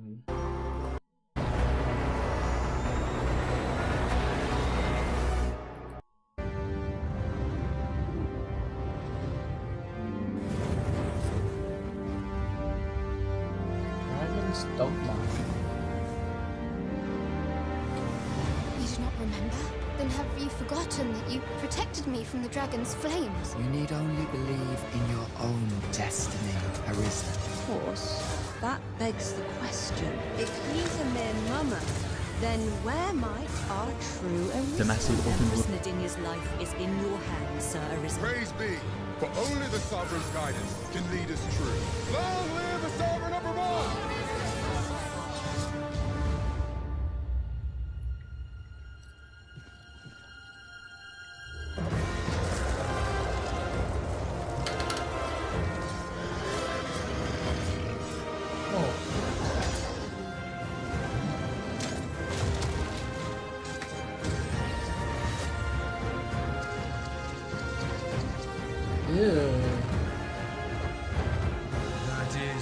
Knowest thou fortunate, but it doth not release thee from thy fate. Dragon's Dogma 2.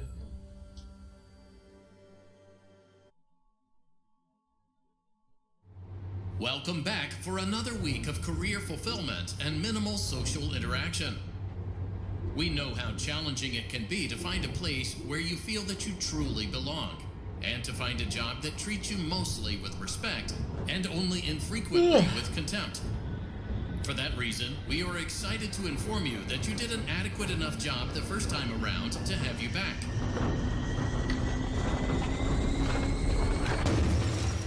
Also, there were no other applicants. So strap yourself in and get motivated to an appropriate degree. Cause you ain't seen nothing yet. Oh no.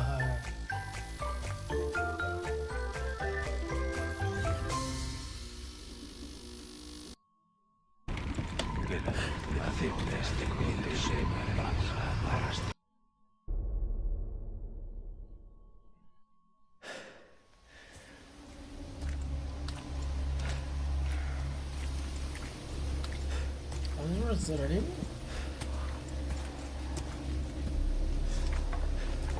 How far could he have gone?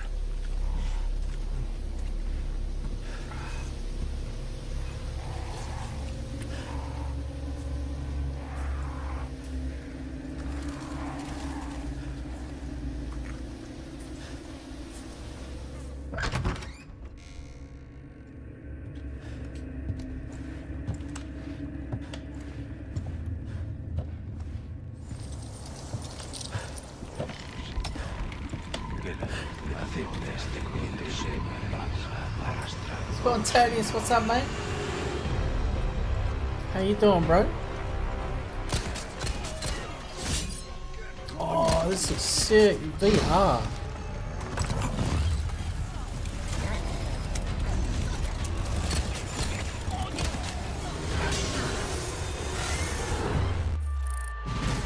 Resident Evil VR too.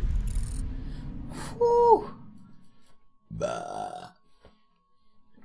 Spontaneous, what's going on, mate? Hope you have a good day at work.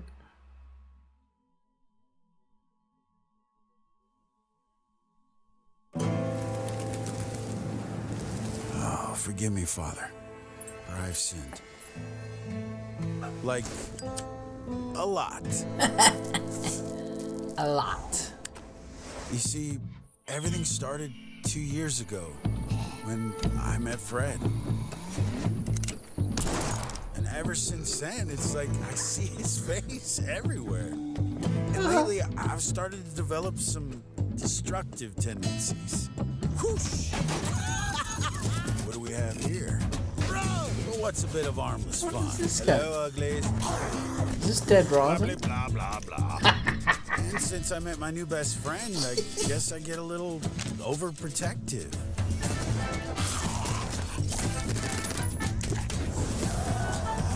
Okay, very overprotective. Now, I'd love to sit here all day and chew your ear off. I'll be right out, boy.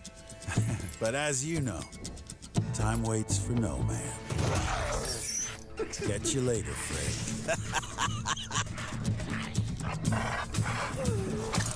Who's a good boy? Oh, is there a sunshine? Looks like today's gonna be a scorcher. Blah blah blah blah.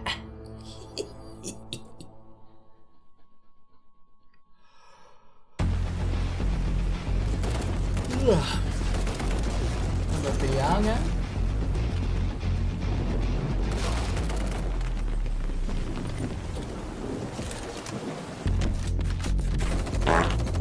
Oh, VR that.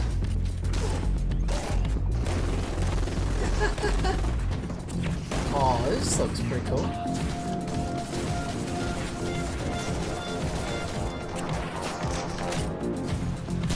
Oh.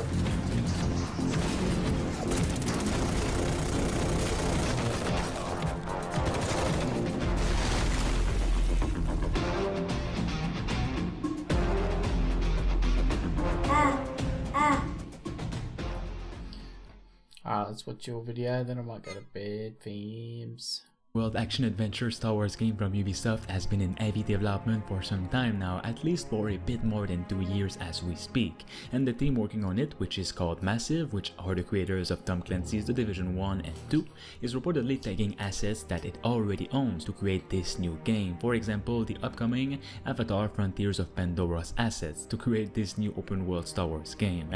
And thanks to brand new leak details from Kotaku, that also mean the game's development is far more advanced than we thought, and is said to be one of Ubisoft's most ambitious games since Assassin's Creed.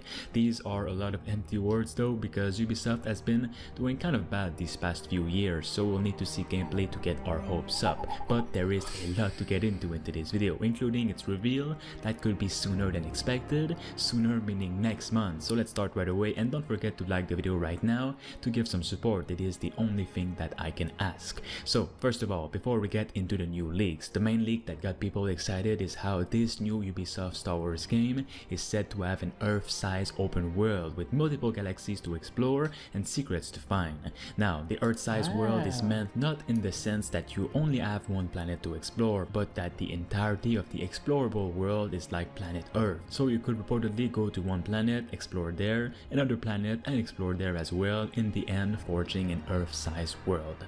As reported by the Kotaku website, 2 sources told them that the game is codenamed Project Helix and will likely include some form of interplanetary space travel where we get to visit different locations in different worlds. Thanks to Kotaku's sources, which most of the time are actually legit, the website has learned that Ubisoft's Star Wars game is currently targeting a projected release date of early 2024 as the company scrambles for a major win after a year of delays and projects trapped in development hell. Along with that, if the game releases this early 2024, the game could most definitely be revealed very soon, this June 12, for example, during the Ubisoft Forward event, which would make for a pretty big reveal and could most definitely be there next month. If you ask me, this is way too close for this Star Wars game to release. There is almost absolutely no chance that it'll happen, because Massive, which are the dev team, is already working on Avatar Frontiers of Pandora, which is coming this fall 2023.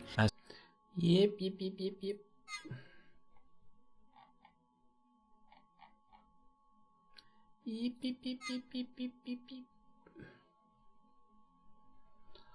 Alright, I might head to bed, fams. At work. Well, I work at 1, but I'm working a full day. Yeah, it is pretty exciting. You know what else is exciting? GTA 6.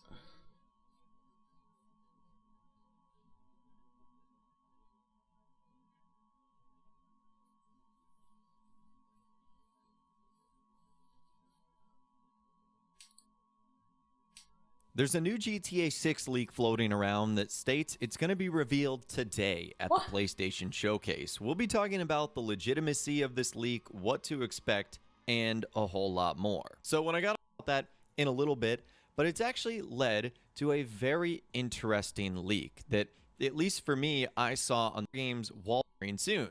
Like on Theft Auto 6, that's 9 on both Twitch and YouTube. They have a was great to kick today off with a look that partnership will continue. Takes us back to E. And number 2, we also know that Rockstar kind of has a small but still recent history of making announcements at Sony events and press conferences. This takes us back to E3 2014 when Rockstar announced that Grand Theft Auto 5 was coming to PlayStation 4. I'm thrilled to announce that Grand Theft Auto 5 is coming to PlayStation 4 this fall. Grand Theft Auto 5 takes full advantage of the power of PS4 and features a host of enhancements and new details for players to discover. Plus, the current community of PS3 players and Xbox 360 players will have the ability to transfer their GTA Online progress and characters to the PlayStation 4. This is appearing from an anonymous source with no indication that they have any credibility on 4chan. Now, that's not to say that nothing from 4chan has come true. 100% correct. All of it turned out to be true. You guys would have had to been around for a long time. This was like something in particular here. They just say, you know what, it's happening at the PlayStation Showcase. That doesn't make any sense. And the reason they're going to be showing it is because in their current GT7 champion that now it's just the ultimate announced GT with Sony.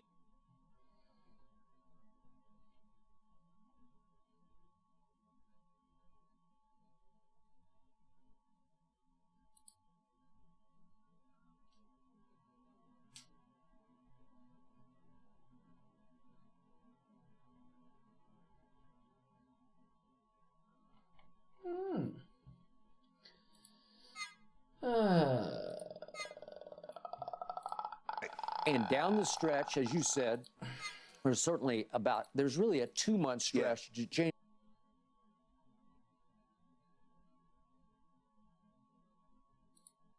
We've got the Sony PlayStation Showcase. I want to check it out. We've got to, let's take a look. See what's happening. You got it, right?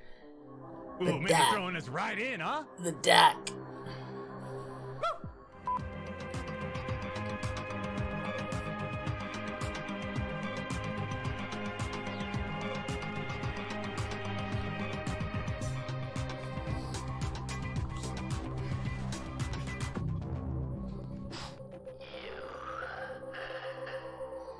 Thought it was a good decision, did you? Into la casa. Welcome. Yeah. La casa. Wow. Welcome to la casa.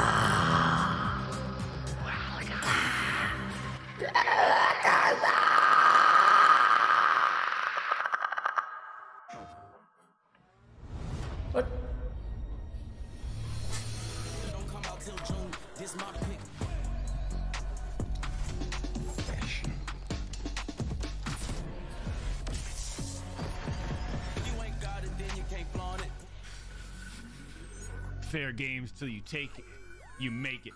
So what was the name of the game? Okay. Our way of life. But freedom doesn't come free. No! Sweet liberty! No! Look familiar? Yeah. Prove to yourself that you have the strength and the courage to be free. Join the Helldivers. Helldivers. Okay. What's this?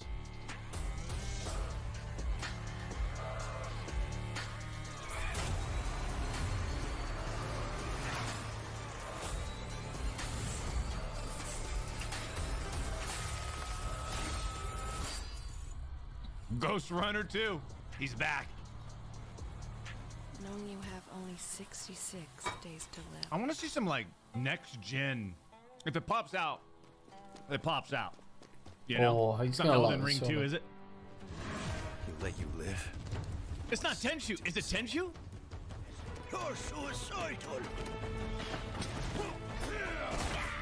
This camera angle is kind of. That's pretty close though, isn't it? Boom! Yeah, I like that one. Knowing you have only 66 days to live. Get my heart back. They went with "Get My Heart Back." Got it. Hey, I'm not much into those hack and slack, but that looked kind of cool. I give it a 7 out of 10. 7.6. It's Tanaka approved. What are we getting? Elder Scrolls 6? That's what I'm waiting for. It's another Tanaka.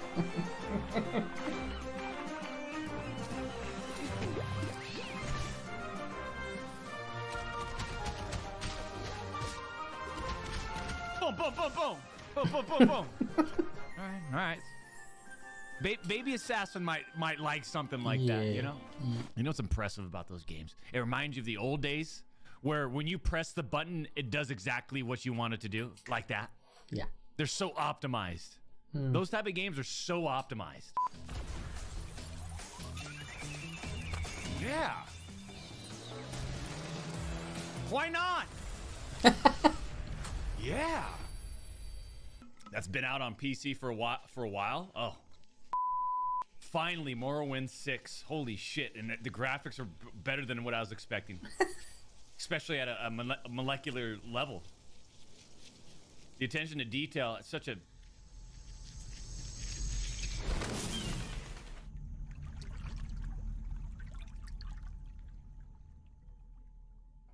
You gotta show us gameplay.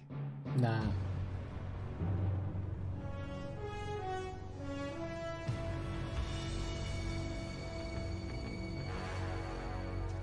Woo! You gotta give us some gameplay, man. So that game's out a ways, huh? Next year, maybe.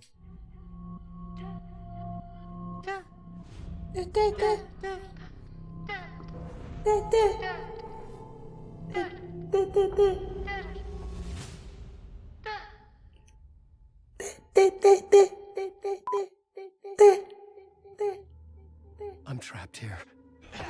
Oh no. Nightmare. I write to escape. Then get out. Every word is a step forward. Get out of there. Epic Games Publishing. Anderson. Okay, here we go. It's right up your alley. The victim was one of their own. FBI Special Agent Robert Nightingale. Okay. Alan Wake too? There's something. Yeah.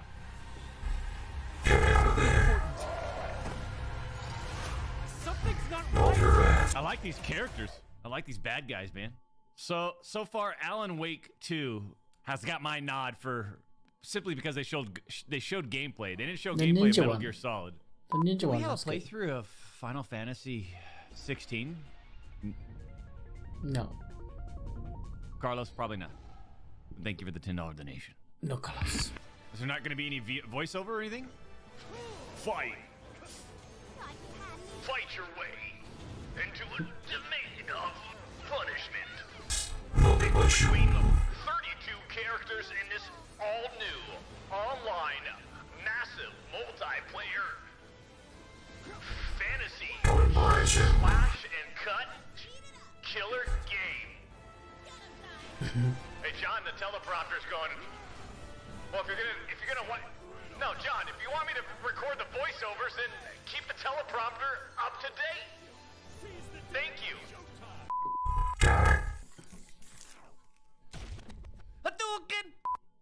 I feel like I need to be on something to watch this thing. Huh, Chandler? Jesus. Am I missing something? Love you, Doc. Chicken the Coop, thank you for the 10. Doc, thanks for always being you. You're the best and no one else will do it. You do more than the chance can explain. Thank you for all you are. Keep dominating. Hey, next time when you donate $10, be a little nicer. Thank you for the $10 donation. You are watching the Sony Showcase. All right, we got some VR stuff, man. I got the brand new PS5 VR 2. So, please show me what's new for it, man. Okay, I like what we're seeing already. Wait a minute, it's a Resident Evil, no? Hey, baby assassin, check out the new VR headset. What's this? Yeah, just keep walking straight. But I don't want to. Hey, I remember this level. You gotta go to the left. Ah. VR mode. Okay, here we go. Boom, boom, boom, boom, boom. Boom, boom. There you go. Is this online? Crossfire Sierra Squad. Okay. What's next? Not actual gameplay, then why don't we even show it? Oh, this is Marathon.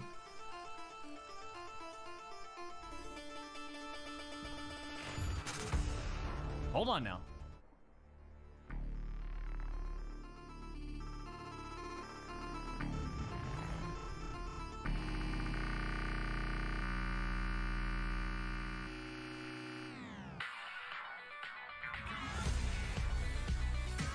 Okay.